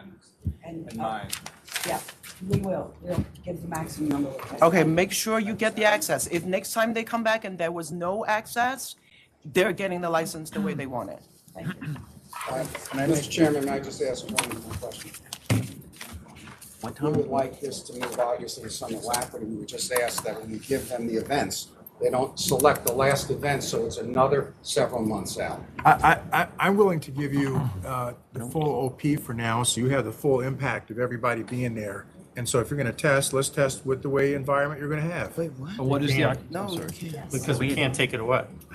Come on. Are we What is the adjourned occupancy or? level? Unless we We're adjourning. cancel the license. We're adjourning until 74 is the, it's only 11:22. So then please pick the most expedient. Is there a hearing on, and Mr. Chairman, is there a hearing in October? Yes, there's two. October or November? So do we have a? What? October 26th. Yeah, I mean, this delays again another month. I know. I don't have every single detail of our events. Next week, I'm sure we have an event. We'll be happy to give them the information. Would it, something You more want me than to put it on for the 12 and then you can call Donald if you need the 26? What do So you there's guys one on the want? 12th? Yeah, there's one on the 12. Then we would request to Is come that back going by to the be, is 12th. that here? Yeah. Very good. That'd be terrific. I just want to, for the record, the submission about the July 4th event. So first of all, that was done on an Eventbrite by a hospitality group we are not affiliated with. We do not work with promoters. Someone put that up unauthorized. We were closed on July 4th, and if you would like camera recordings, we're happy to provide that. No, but now, ma'am, you see what my problem is when, and I know you didn't. I wasn't. No, you didn't intentionally try to lie. I I'm not wasn't saying there you on did, July but 4th. What I'm saying is that you get things off the internet, and more times than not, they're not true. We have sent you recordings. I understand that, but the one you handed me was a party, and the party never happened. And I That realize was you didn't being know that either. advertised. I know you didn't know that either. They didn't advertise it either. If I may, could we have this slightly later date, the next meeting? No. We're getting this done on the 12th. Yeah. Thank you. Yeah, because they have their architect. There are a lot of other people involved here. And then you want them to build $1 million roof before you, I mean, at some point, Can I have everything that was given to you you know, guys? we have What to else- be what reasonable else as was? well. There was Because the we're pictures. operating in this environment, but also in the same economy where like, there are a lot of people. Now I already have involved. the They're picture. vendors, Isn't they there have something people else? that, they have their own employees, you know. Oh, the letter. If October 12th, Mr. Chairman, is the day? She gave me 3 things. Mr. Fensterman, do you still have that ad that she had for the, I need that for the record. Sir. Sure. Yep. Approach? Yeah. Thank you. Yeah, my judge. Chairman Bradley, can I just submit synthetic to just speak? What is it? This is a letter I tried to send just after the vote, just a short letter that then includes a letter that I sent to the Center. Okay. All right, we'll put, we'll put this in our folder for next time. May we see a copy of it, Mr. Chairman? Take this. Yeah. No, this is a different letter. I just gave Or give it to John. Oh, then here, you can give him that. Okay. Thank you. October 12th, Mr. Chairman? Yes. Okay. Thank you. Thank you. Thank you.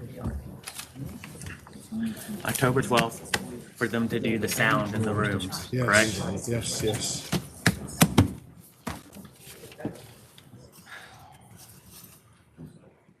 All right. Next is 1481 VIDA Latin Cuisine Inc.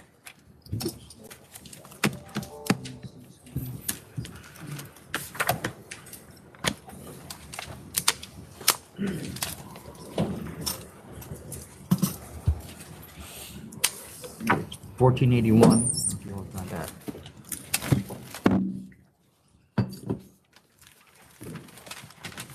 Hi. Hi. Go ahead. Good morning. Kathleen Stathopoulos, attorney for VIDA Latin Cuisine. Next to me is Aida Hernandez. She's the principal owner. They're located at 3027 Steinway Street, and this is a reconsideration of a disapproval by the board on April 27th after we did not appear.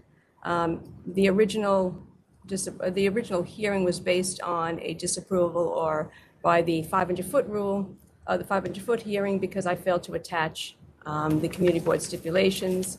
I will say the only reason that I did not appear, my client asked if we should appear. I said no, and the only reason was based on the agenda that said that the disapproval, the decision of the 500-foot hearing was based on the failure to provide the community board stipulations, which were now in the file. So I thought it was more or less a slam dunk. I regret that. I wish I had appeared. So just for your information, anything on Steinway Street is not a slam dunk. Well, yes, I got that. I got that. I listened. Yeah, And I did. Steinway Street is Yes, I know. full, Yes, for lack of a better word, of right. licensees, many of which have been problematic for Yes. us. I have learned that since. So I did. So now I see she's completely changed her method of operation. Why'd she do that? I don't think we even asked anything about that. It Well, looks like she was going to be a tapas bar, and now she's going to be a steakhouse? No, she wasn't. She was going to serve Latin food. It wasn't going to be a tapas bar. It was always a restaurant. She always intended to be a restaurant. When she was, as they were doing the work, they realized there's a lot of Latin serving restaurants there, so she did change to a steakhouse with Latin specialties. That's the only thing that changed, and also the hours. So when we originally put in the 500-foot hearing what the hours were, we kind of mimicked the community board stipulation, but that's not really ever her intended hours. Her intended hours are much less than that. So we did stipulate or clarify what those hours are. But that's what the question Yeah. is what are your hours going to Right, be? Right. So we did put now what her hours are, which are 4 to 12, Sunday through Thursday, and Friday and Saturday, 4 to 2.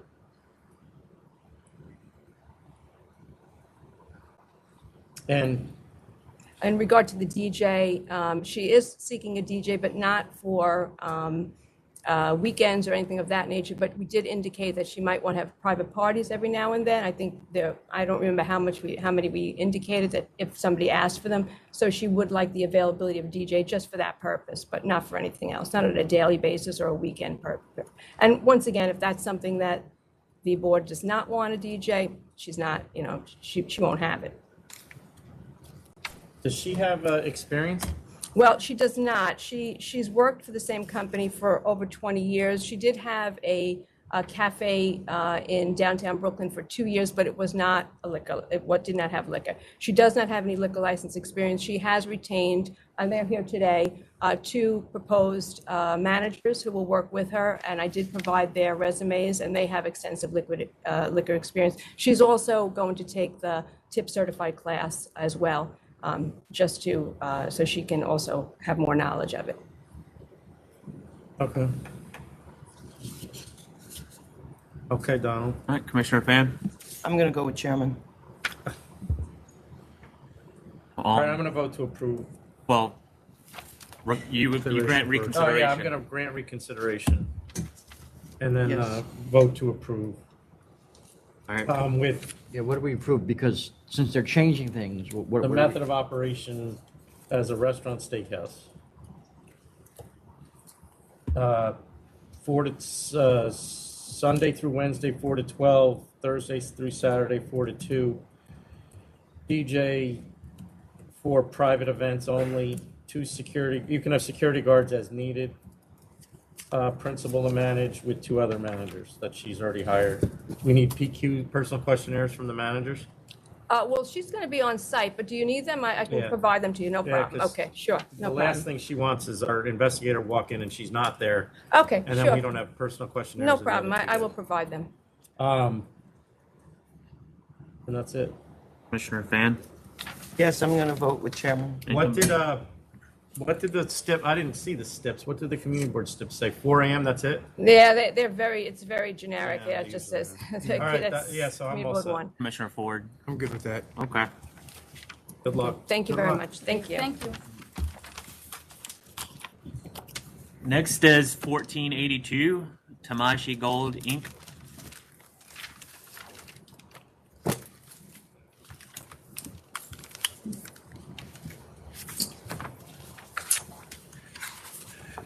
Good morning, members of the board. Where's she go? Okay.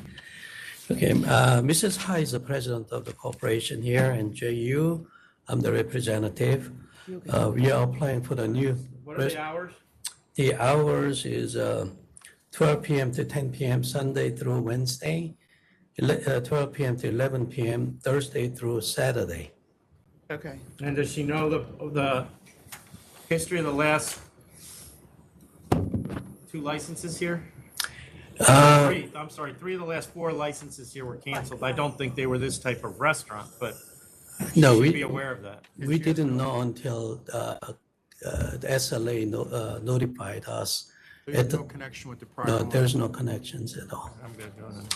All right, I'm going to vote to approve 11 PM across the board, background recorded music only.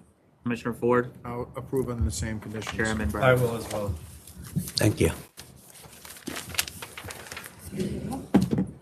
Next is 1483, 5586, Broadway Corp. 1483, you said? 1483. I like it when you call them next together like that. Makes it easy for you to pull it up real quick.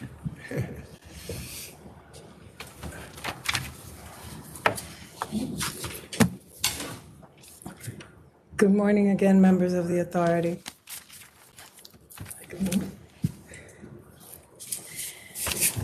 I'm here with the applicant, Franklin Vargas. On The July, only reason this is here because of the 500. the hearing? You realize that? Yeah, it wasn't me who did this. I just cleaning up it for another filer. I didn't file this application. Yeah, I Did know. someone tell them that? Yeah. They won't be using that filer again, but for now. And just so you know, this is like the cutest couple. They're across the street. No, they're across the street at La Económico.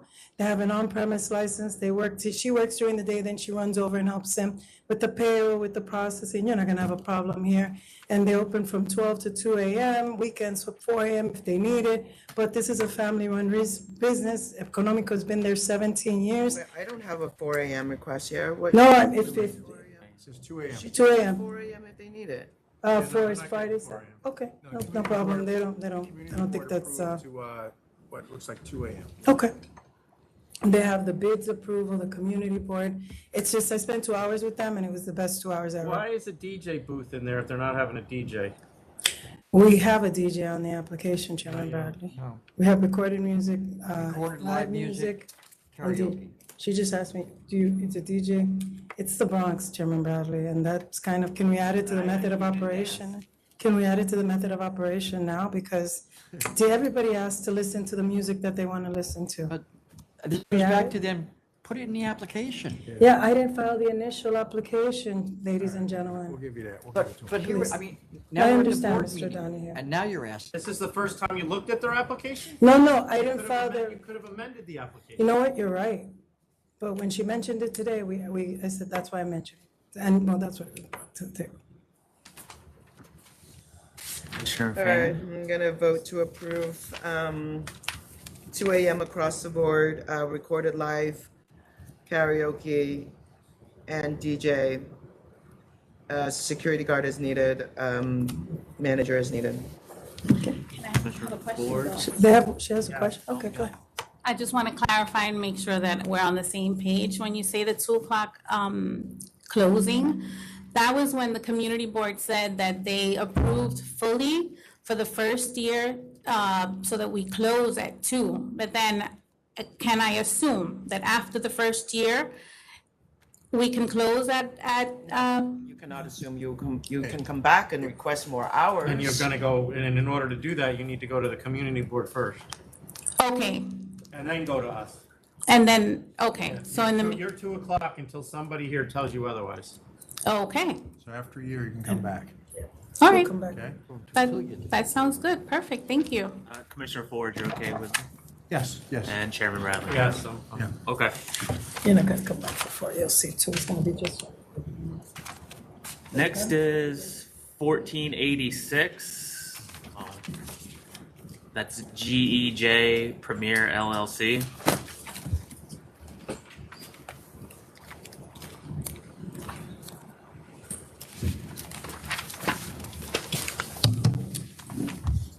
Good morning, board members. My name is John Lynch. I'm the attorney for the applicant. I'm here with the applicant principals. Dr. Samuel Ekizona, who's in addition to being a restaurant owner, is an emergency medical physician who's been practicing medicine for 20 years, and Dr. Julian Isaacs, who is a Marine Corps combat veteran, naval veteran, and former director at the New York State Department of Health. Their passion these days, of course, is trying to make their restaurant survive, which has been a struggle with many people. There's a bit of a history. They first applied for a wine and beer license, I think in 1919. That was granted. A year later, after a year of operation with no issues, they submitted a class change operation for a full liquor license. They went to a community board, got approval. They had a 500-foot hearing, and the 500-foot hearing was an approval as well. At that point, Mr. Isaacs told their then manager, because again, they were operating with wine and beer, advised the manager that the 500-foot hearing had resulted in an approval. There was miscommunication. The manager, who no longer works at the establishment, thought that meant they had been approved and they had their license, and he obtained some liquor. That I'm not sure of. I wasn't involved in Wholesaler's that not gonna time. sell it to them because they don't have a license, so who do you get it from? I don't personally know that. Permission to speak, Commissioner? So he actually did that on his own. We did From where, not. He probably bought it from a corner store or liquor store, but we certainly did not approve of that. I filed the application myself. The first filer we had ran away from us. I couldn't get in touch with him, so I did my due diligence in terms of carrying through and trying to ensure that it was done and squared away. He did that. He's no longer a part of our establishment. And also, Mr. Isaacs was on active military duty at the time, so wasn't there to see exactly what happened. It's water under the bridge to an extent because they had their pending class change operation pending. That was denied in light of the situation with the liquor being on the premises. And again, there was no indication that sales had been made. There were like 50 bottles. That again, I'm not sure of the facts. All right. But What are their hours? Till 10 p.m., noon till 10. That's what it says here. So- Public interest questionnaire, you said Yes. 10 p.m. But, back then, they were denied their full liquor license because of that incident. They paid a $15,000 fine. They did their time, continued with their wine and beer license for another year, and now have put in the current application, again, for a class change operation. Community board was advised and approved. 500-foot hearing has approved them. I'm good. So, go ahead, I'm sorry. No. No, go ahead. And just, What's that pin you guys are wearing? Yeah, what is that? Oh, okay. We belong to an organization called Omega Sci-Fi, which is a organization who does a lot of work in the community, nationally, internationally, and I've known him since college. We're college buddies. Slept on the floor together. I didn't have a room. He had a room, you know, and we have been involved in the Strong Movement, which is a foundation that actually gives back to the community, fighting those who suffer from diabetes. So we've always been working together. You know, we employ a lot of families. A lot of people depend on us. You know, when this incident occurred, I was actually activated, and I was in Albany, actually working with, at the time, Governor Cuomo's team in defense of the public health emergency, COVID-19 operations. So I was not there at the time to oversee and stick close by the manager. But I'm around now. I'm back. And Do you have residents around you in this establishment? Is there someone who lives upstairs? There is someone that lives upstairs. There's residents Correct, upstairs? and they have had no objections. We have had no subsequent issues with this establishment. All right. If I may, there's also there's another Mr. application. Lynch. Okay. Not to give you what you want. I'm gonna vote to approve recorded background music only, 11 p.m. across the board. No private events, no third-party promoters, no security guard. Manager as needed. Commissioner Ford. Patron dancing is okay. Commissioner Ford. Thank you so much. You know, you kind of win me over when you come in and you go 10 p.m. closing. Right then and there, you kind of got me most of the time. Because, you know, I know what happens as things get later. So you guys seem like a couple of really good, responsible guys. Thank you so Kind of remind me of Penn and Teller. You do all the talking and he doesn't say anything. That's probably how it works. Thank you so much. But, Comparing the applicants to a Vegas. yeah, very successful Vegas man. Anyway, I meant that as a compliment. No, thank you. Great. I approve, by the way. Chairman Thank you so Bradley. much. I'm going to vote to approve too, but just for future reference, there were so many contradictions in this application, it should have been denied on that fact. Mr. Lynch. But I'm not going to make you guys pay for that. No, Thank you so Mr. much, Lynch, Mr. I'm Chairman. directing comments to you, not to your Yes. clients. The establishment questionnaire, the method of operation should have the same information as the public interest questionnaire. I looked at that, there was two different places. And when there's a question about your applicant's disciplinary history, and they know they just got fined $15,000, they should disclose that and not say they don't have a history. If that was the case, I did not know that was not disclosed. If it was, it was. Well, you asked, And okay? Oh, It's no, on- no, it's no, on I- you as the representative. Oh, no, I knew that, and I'm not sure which, there was a lot of applications I've just been involved in the last one. I apologize if that was not, that was not the intent to hide that, because obviously we wouldn't have been able to. No, if there but- was intent, they wouldn't be getting a license. Well, Yeah, well, this and almost we- didn't, this almost didn't get here, because I was gonna have it disapproved by the licensing board because of that fact. Okay, All so right. be more careful. Thank you. Yes, thank you so much, everyone. Thank you so much. I apologize. There is another aspect here. They have recently received permission from the landlord to use their garden space. You got to apply. Well, in speaking with the person who gave us the You need to deficiency. file an application to an alteration application. Yes, but we were told by the woman on the deficiency proceeding that we simply had to, at this stage, File an change. alteration application. Okay, we just did what we were told to do, which was change the method of operation and submit that with the deficiency. I clearly would have filed an application if I'd been told. File an that's- alteration application. Yeah. Okay. Thank you so much. I did what I was told, and I will now. All right. Thank you. Next is Have a good day, guys. 1469 Over a Drink LLC. 1469. 1469. Hi, I'm Jason Mann. James Healy. Your name is what? James Healy. Where's Lori?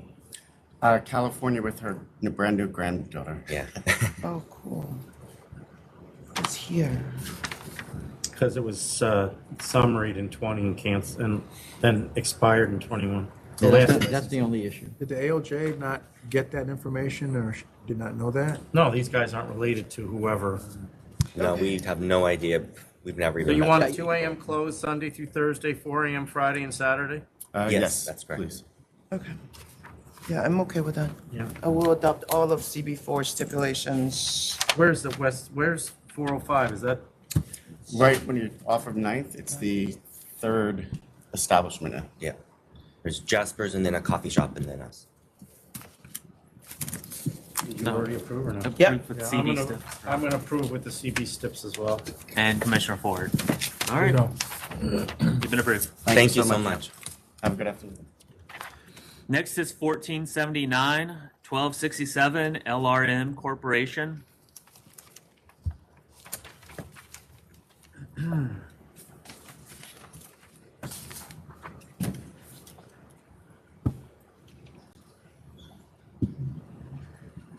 Good afternoon. Hi, my name is Felicia Hernandez. I'm the manager of the Can you restaurant. speak a little louder? Hi, my name is Felicia Hernandez. I'm the manager of the restaurant. He's the owner, Luis Rodriguez. And we're here just to, So you had a meeting with the community board on 9/22? Yes. And what they say about the changes? they approve them. They, And yes, you have the letter? yes. Can I keep this? We have it in the supplemental material. Oh, okay. They're Said, agreeing yeah, to, we have that. they're agreeing to the entertainment on weekends and a 4 AM closing. Okay. All right, we're good to go then. Yep. Commissioner Fan. I'm going to vote to approve live piano music. Let me just put live acoustic, karaoke, DJ, recorded, 4 a.m. across the board. And comedy on Sunday night. Commissioner Ford I'll vote to approve it in the same stipulations. and Chairman Bradley. I'll vote to approve. All right. Thank you so much. Good luck. Next is 1480, 851 Bronx River Wines and Liquors, Inc.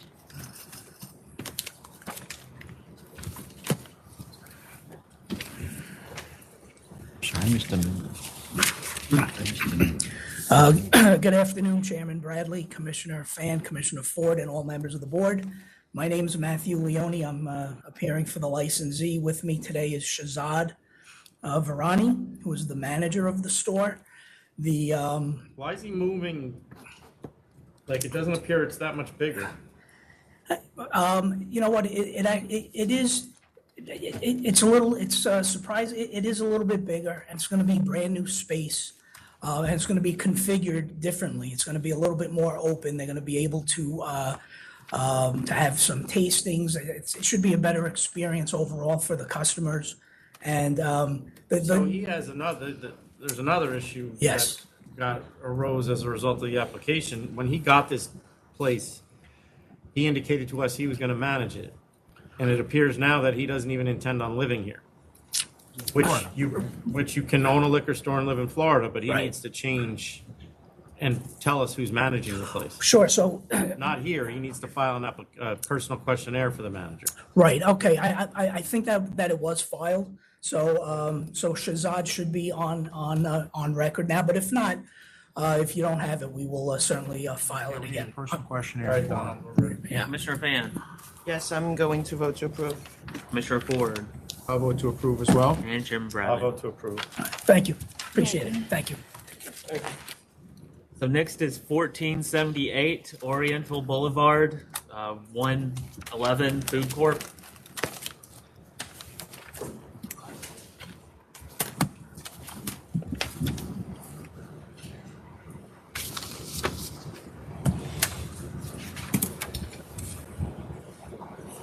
Kyle, throw me that number again, please. 1478.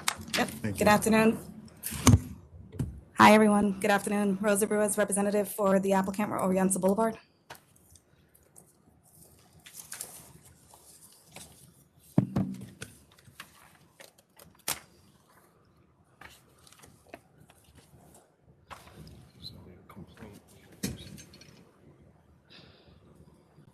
Did we put the 1 AM closing on this on her? Or You- did she ask for that? No, We put it on? all You those did. things listed there, you put on reconsideration. And what year was that? 2020. This was October 2020, when it came back to you. Okay. So you want 2 AM Sunday to Wednesday, 4 AM Thursday to Saturday, DJ and live music? Yes. And we don't have anything pending? we do have a complaint that says that you're over capacity, whatever that's worth. I mean, anybody can lodge a complaint, so Yeah, I was not aware of that. just giving you a heads up. Okay, thank you. Complaint that was on. What now? It was in our system. Do you have a manager? No, right now she's currently managing the place herself, and she's in the process of interviewing to see if she wants to hire a manager. Does she have any partners? No. Can I ask her? Oh, Does she sure. speak English? Yes. Hello. Do you have any partners? No. And you're there every night? Yes. From what hours? Usually I open at 12. We open from 12 till 1. I open at 12. I stay there because I live a couple of doors, a few doors from the establishment. So then I go home for like an hour or so, and then I come back, and I most of the day I'm there. All the deliveries, all the people. And how many employees do you have? I have, depends on the day, because during the week I have less, it's slower, and the weekend I have more. For example, bartender, during the week I have one, on the Friday, Saturday I'll have two. Same with the waitress, waiter staff and busboys. You have security guards or no? No, it's a community area, very residential. We don't have anyone from outside, basically just for the area. So we know each other. It's like a family thing. Okay.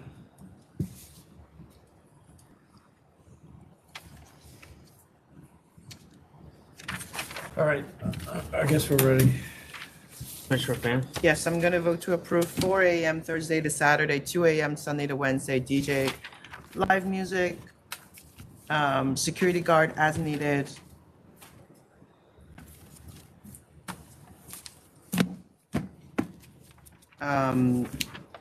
Recorded live music and DJ. Commissioner Ford, Yes, I approve as well. Commissioner, Thank you. Chairman Bradley. I'll vote to approve. Okay, thank you. Thank you so much. She seemed to be managing the place. What? She seemed to be managing the place from. Next is 1470 Prestige Restaurant Lounge Corp.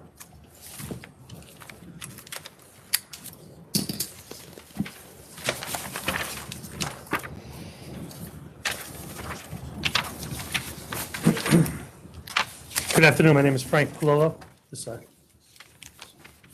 And this is, Thomas San Antonio. be happy to answer any questions you may have about this application. Is he aware of the adverse history at this place? He is, his best friend and attorney is the landlord. So we are well aware.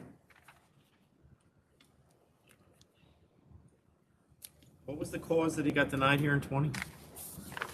Who got denied? He No, applied. No, If no, someone no, else. a prior. Oh, an application? Yes. Oh, okay. Okay. I was gonna say, it's news to So me. how'd this end up here, the adverse history? What are the? Both the prior disapproval and the adverse Oh, history, okay. both kicking into the What are full your board. hours, Frank? The hours that we plan right now, we're not 100% sure, but he's planning to do lunch and dinner. So he's planning on 11 a.m. to maybe 2 a.m., 7 days a week. He's met the neighbors are all well aware of what he's doing. Community board elected not to get involved. It's not a 500-foot case anyway, but Kind of food? continental / Italian, little steak.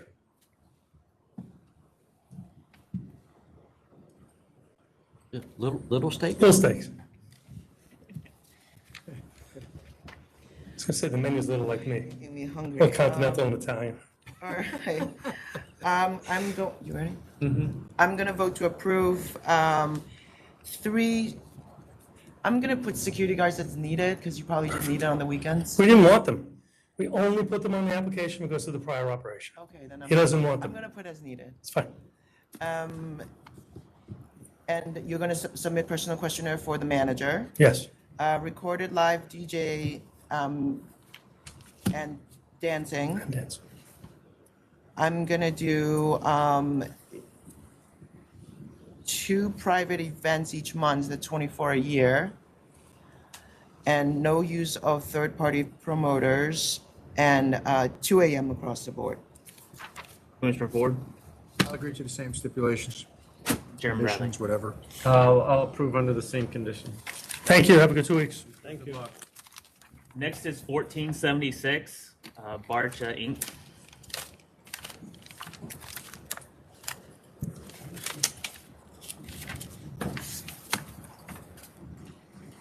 $14.76. 1476. BRCA Inc. Good afternoon, members of the authority. We brought this up to a conditional no contest because I found the fine to be a little high for an applicant who's had no disciplinary in the past. Well respected in the neighborhood. BARCHAA, he has, he was partners in 3 other businesses. We'd like to offer a $3,000 fine if possible. I thought $6,500 was excessive. Is he managing this partner? And when I took him off of Bushwick Taco, another Bushwick, because now he's here full-time. Yeah. Just for clarification, are you, because there was a no contest plea. We were asking the board for So mercy. you're not offering, you're asking, okay. Requesting, yes, please. All right, Donald. Commissioner Fan? Yes, I'm going to take 3,000. Commissioner Ford? Same here. And Chairman Bradley? 3,000. Thank you. I think I'm the next one too, Mr. Roper. What's the next one for you? Lion Kitchen. What number? 149.5B. Okay, yeah. Sorry about that. 1495. 1495B. This place is closed? Yeah, they're not there anymore. It's just they wanted to close this out so they don't take cancellation. He didn't want to have a. And 125 people inside. Staff. Staff. Take 2 minutes, Donald. Thank you, everyone. Have a great. All right, we're going to go off the record for a brief recess. We'll be back shortly.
All right, we're back on the record after a brief recess. Next is 1489, 131 7 Ave S LLC. Outside this door? Good afternoon, Terrence Flynn on 1489. Go ahead, sorry. Good afternoon, Terrence Flynn on behalf of the applicant. I'm here with two of the shareholders, David Sewell and Michael Ryan. This is a restaurant wine application. Premise has an occupancy of 35. There are 15 seats. Their hours of operation are 10:30 closing Sunday through Thursday, 11 p.m. closing Friday through Saturday. It's background music only. There is no live music, DJ, promoters, private events. So this is the same location that last time you did the transfer application? There was a transfer application that was denied? Or No, there was an application for an on-premise license. Oh, which the so this full is the OP. same? It's the same location with the beer and wine because the community board had said that it wouldn't be in the public interest. The authority found that it wouldn't be in the public interest, so we made a application for a beer and wine license at this location, and that's why we're here now. Is this a different location from your current restaurant? No, they don't have a current, they had a previous restaurant. They had a previous restaurant. Right. And last time you applied at that location? No, this Okay. location. No, they had a previous location which was licensed. We applied at this location for a full on-premise license. The community board opposed. The board felt that it wasn't in the public interest. We are now, have reapplied for a beer and wine license. They've been operating for I 6.5 see, months. but you've closed the other one. The other one's been closed, It's yes, closed. yes, And yes. you're on a temp right now?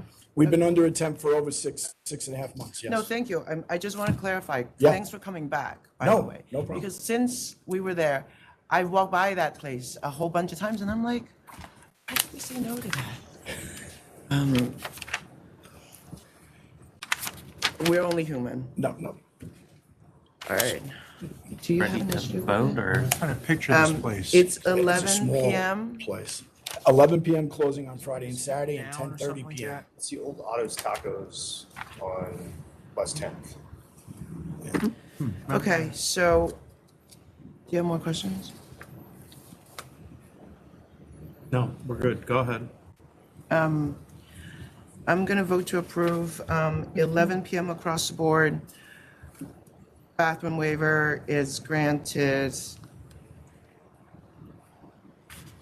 Recorded background music only, no private events, no third-party promoters. No security principals to manage. What about Yes. the outside, same hours? What's the outdoor space? Is that in front? That's part of The the city, restaurant? the city streets program. So you're getting allegations that that's not legal?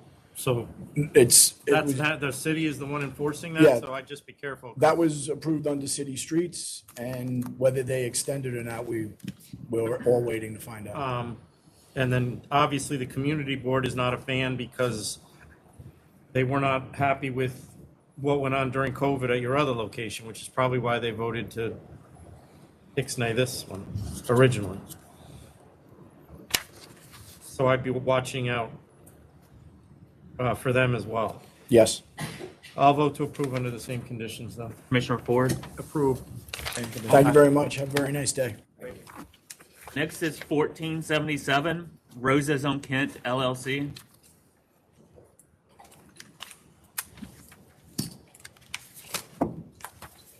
This is your place, Rosa? It just worked out that way. I thought it was kind of cute. So Rosa Rue is representative for the applicant, ROSA'S on Kent LLC. 1477, you said? I'm sorry? 1477. Capacity issue, but I think they cleared it up. Did you ever go to the community board? Yes, so I have received the information and this applicant actually met with the community board, I want to say at least 4 times. So I don't understand how you have a disapproval when they were approved. Well, they're saying that they didn't. We That got, they we asked got, you to come in. we got an approval from the subcommittee, but we got something from the full committee saying they were opposing it. Yes. Because they asked the licensee to come in and they didn't come in. We did go in. We went in 4 times. So now you have been in. No, To see we- the full committee. We've been in all, so that community board has about 3 different meetings. One is for the public, one is for the applicant to appear, and then they have another one for like other members to appear that they don't require the applicant to appear for. We were at all of these meetings. So originally, we had notified the community board, the original intended method of operation. And then during the course of over 6 months, they realized that they were able to increase their occupancy. So we notified the community board again about the change to the method of operation, and we met with them again. So I really don't know why you have But were you something of meeting denial. with the full community board or with Yes. the committee? Yes, with the committee. The little alcohol committee? Yes. Yeah, that's not the full community board. No. So they didn't The ask full it. community board, you've been doing this longer than I have. Yes. The full community board is the one that votes. Yes. Well, they have voted to oppose you. Okay. So And that was because you didn't come in to see them, is what they're saying. I understand that that's what they're saying, but that's not what happened. Process for There for there the isn't. applicants to go see full board. Full That's board, how- no, it's always the committee meeting. And then the committee has a recommendation and then. But that, they're saying that they asked her to appear. and she No, didn't. they did not. But that's what they're telling us. No, I understand that that's what they're telling you, but that's not what happened. I don't know what to say then. That you're saying that you never got asked No. to appear in front of the full committee? No, And that your client never got asked? no. Do you want to adjourn this and just call them Yes, and try to please, clarify? yes, please. I already have phone calls into the community You board. want 10:26? Or you want Um, 10:12? what's today? Today is September 28th. 2 weeks from now is the, It's October 12th. okay, if we can put it over just until the 26th, because this community board, I have a little bit of difficulty getting them on the phone and stuff. 10:26. Okay, thank you. I appreciate it. Commissioner Ford and Chairman, you're okay with that? Fine, yep. Okay. All right, next is 1492 8 Wall Street Corp. For the licensee, Louis Chisari. Good afternoon, members at this point. We were supposed to get some documents. Unfortunately, the day I left in August, I foiled them from the State Liquor Authority because everybody previously involved, one partner has passed away, his attorney passed away. They don't know where that attorney's files ended up. Can I ask a quick question? Yeah. What were you seeking from the authority? Because all we have is Mr. Palladino on the license. Right, We have we're another asking for all the corporate changes because I'm not, there aren't any. there should be, this license has existed since 1982, and Mr. Palladino wasn't on the license in 1982. It was Bruno, Trofa, and one other gentleman. The third gentleman came off, Mr. Palladino. I even have the change when he came on the license in 1991.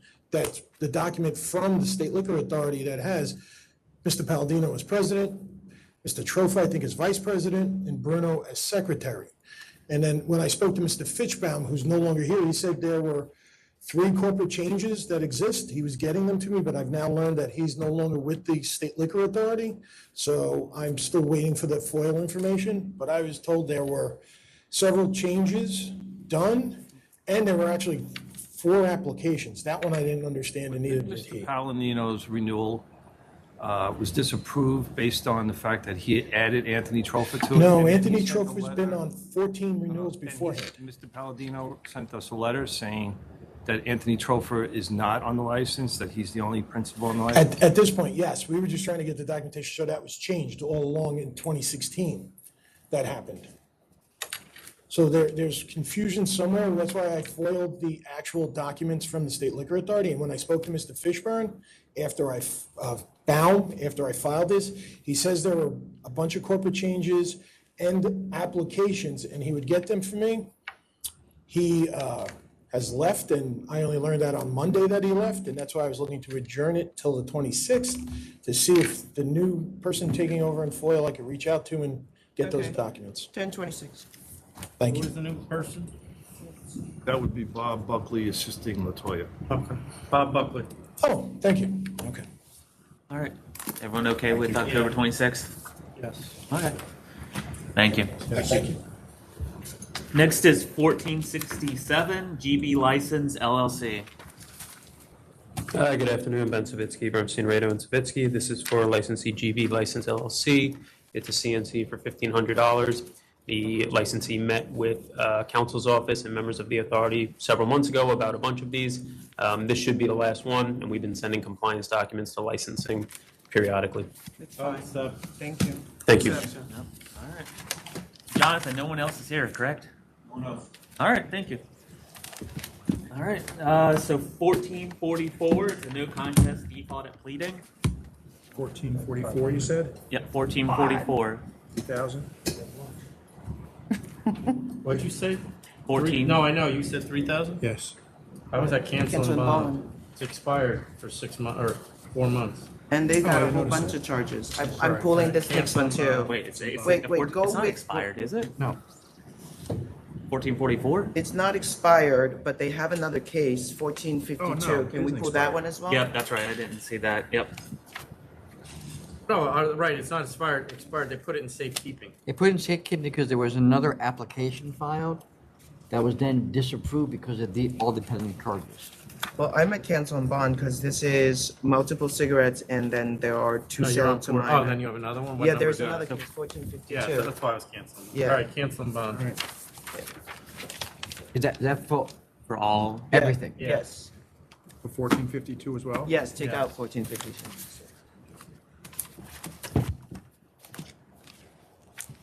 14. All right, cancel them on.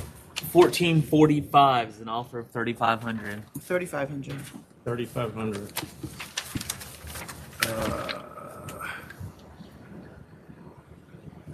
3,500. 1446 is an offer of letter of warning. I'm gonna go to 500. 500. 500. 1447 is an offer of 2,000. Mike, did you Yeah, have? there was a charge that should have been included in that NOP, so asking that this be returned to council's office. Back to counsel's office. Back to council's office. 1448 is a offer of 2,500. 2,500. 2,500 accept. Chairman. Accept. 1449 is an offer of 1,000. 1,000. 1,000. I'd go to 500, that's 1964. The only thing I would toss out there is that if this had been a first time offense Yeah. as a non-calendar, the fine would be $1,000 with no priors, and they've got a prior within the past 5 years. All right, then 1,000. 1450 is an offer of 1,500. 1,500. 1,500. Accept. 1451 is an offer of 7,500. 7,500. 7,500. But given the history here, they're heading to a cancellation. I was curious to know what the hours were when this actually occurs, but don't worry about it. There's no hours. So it's 4 a.m., it's recorded music only. I'm saying, what hours are these incidents occur? Oh. That's what I'm saying, but don't worry about it. It's good. I know when they were. 1455 is not guilty and went to hearing. I'm at 500. 500. 1455? Yeah. And I'm at letter warning, $13, one time, no history. But anyway. Sustain the charges? Yes. Yes. One charge, right? Yep. Charge, yep. What'd you guys have for this one? What'd you say? 500. You're at letter of warning, Commissioner? Yeah. 1456, a no contest default at pleading. 5,000. Has the Department of Health allowed this place to reopen? Do we know? 5,000. No, I don't. We don't know. I don't. 5,000, Commissioner Ford? 1456, right? Yes. Yep. Yep. 1457 is not guilty and went to hearing. Paying 1, 2. 1,000. This one did expire. I was at cancel. They were across the street for 20 years, then moved to this location. Crap. With no, I don't believe any history at the other spot. Oh, you think they just for a year have not renewed their license? If you read it, I think he got impacted by the pandemic. He was across, he was right on North Pearl, moved in 2019, and then got this violation. So he may not be carrying alcoholic beverages anymore. I don't know. Oh, all right. What'd you do, Commissioner McFan? I said 1,000. 1,000. So it'll get canceled if we don't get the 1,000. Commissioner Ford, 1,000. 1458, not guilty, went to hearing. Dismiss. So,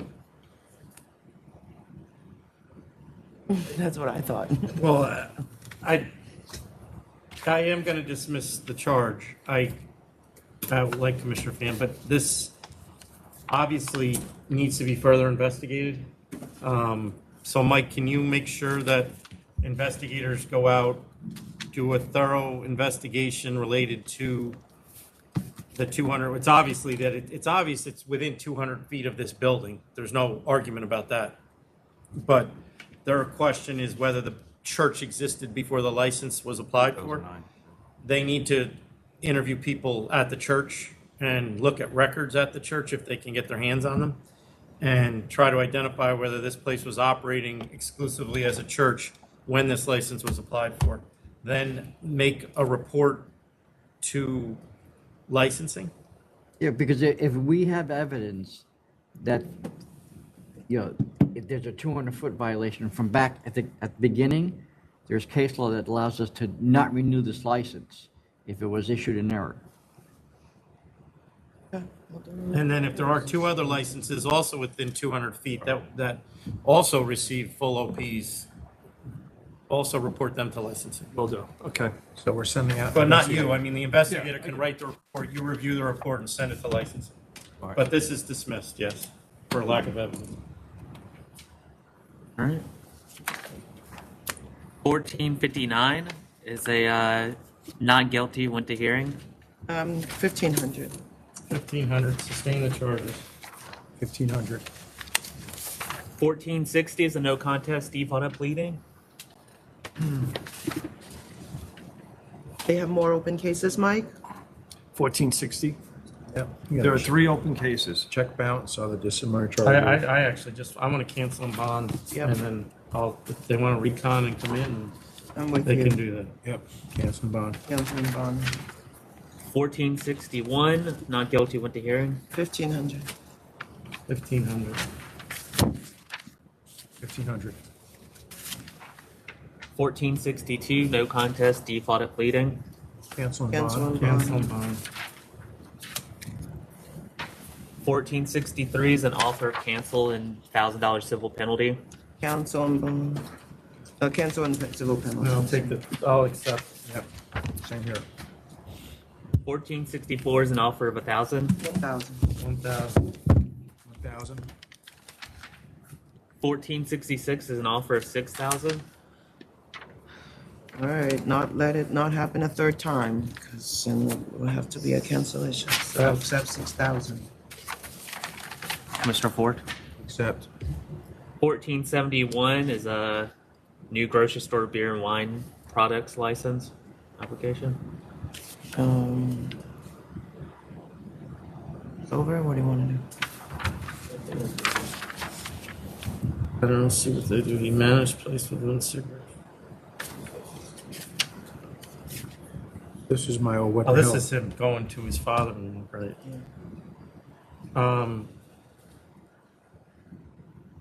And his father-in-law passed away. I'll give it to I him. didn't see his name on any of the police referrals. Okay. He was managing during one charge, but I'll grant it. Okay. Approved. I'll vote to approve. as well. 1473 is a package store operation application. No protest. This was conditionally approved and then they. Second never- extension. Why didn't they meet the conditions, Tom? This was already conditionally approved one. There was something they didn't get in time, and they didn't ask for an extension, so the clock ran out, that's all. I'd have to go back and And then look that to see. still has to come back to us again anyway? The, New application? the current Yeah, this is. delegation, which we can address, some other- it says, if there's a prior disapproval, it comes back. Okay. Yes, I'll approve. I'll approve as well. I Since approve we as already well. approved it again before. 1475 is an offer of 6,000. Why is this 6,000? Is this a second sale? Yeah, so there's a, Technically. there's one And then there's a third one? All right, so there's one that hasn't adjudicated yet, which is gonna have the lower And that was penalty on it. before? Yeah, That was before this one? Right. So this is already a second? yeah, so he's already, he's Already did tell me. he's made the offer for this one, but not has made the offer for the other one yet. Okay, all right. Is it Commissioner Ford? Accept. Accept. Commissioner Fenn, you accepted, right? Yep. 1484 is a new grocery store beer and wines products application. So to minor, under the temp? No, but that was another applicant. Yeah, I'll approve. Okay, I'll vote to approve as well. Commissioner Ford? Approve. 1487 is an offer of 8,500. Accept. Accept. 1488 is an offer of 10,500. 10,005. 10,500. 10,005, accept. 1494 is an offer of 12,500. Accept 12,500. I'm sorry, what number was that again? 1494.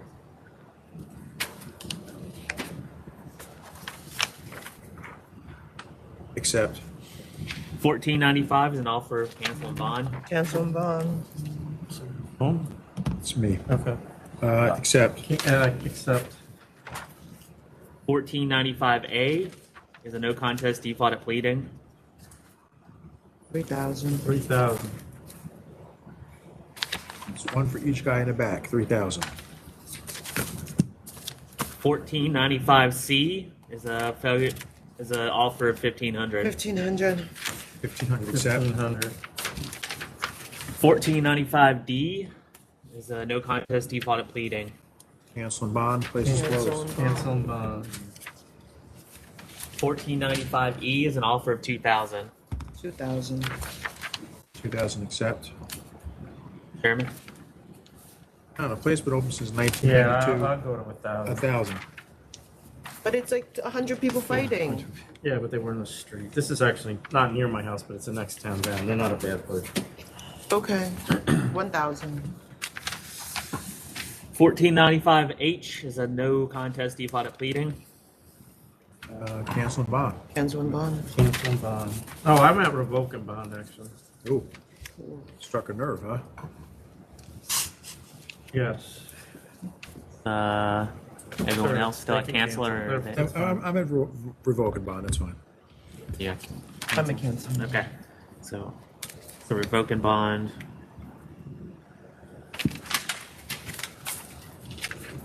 1495I and 1495J is an offer of 4,000. I'm at 10,000. 10,000. Commissioner Ford? 10,000. All right, Chairman, I have nothing else. Do you have I anything? have 15 advisories I want to. Oh, right now. No, we're All right. Thank you. This meeting's adjourned.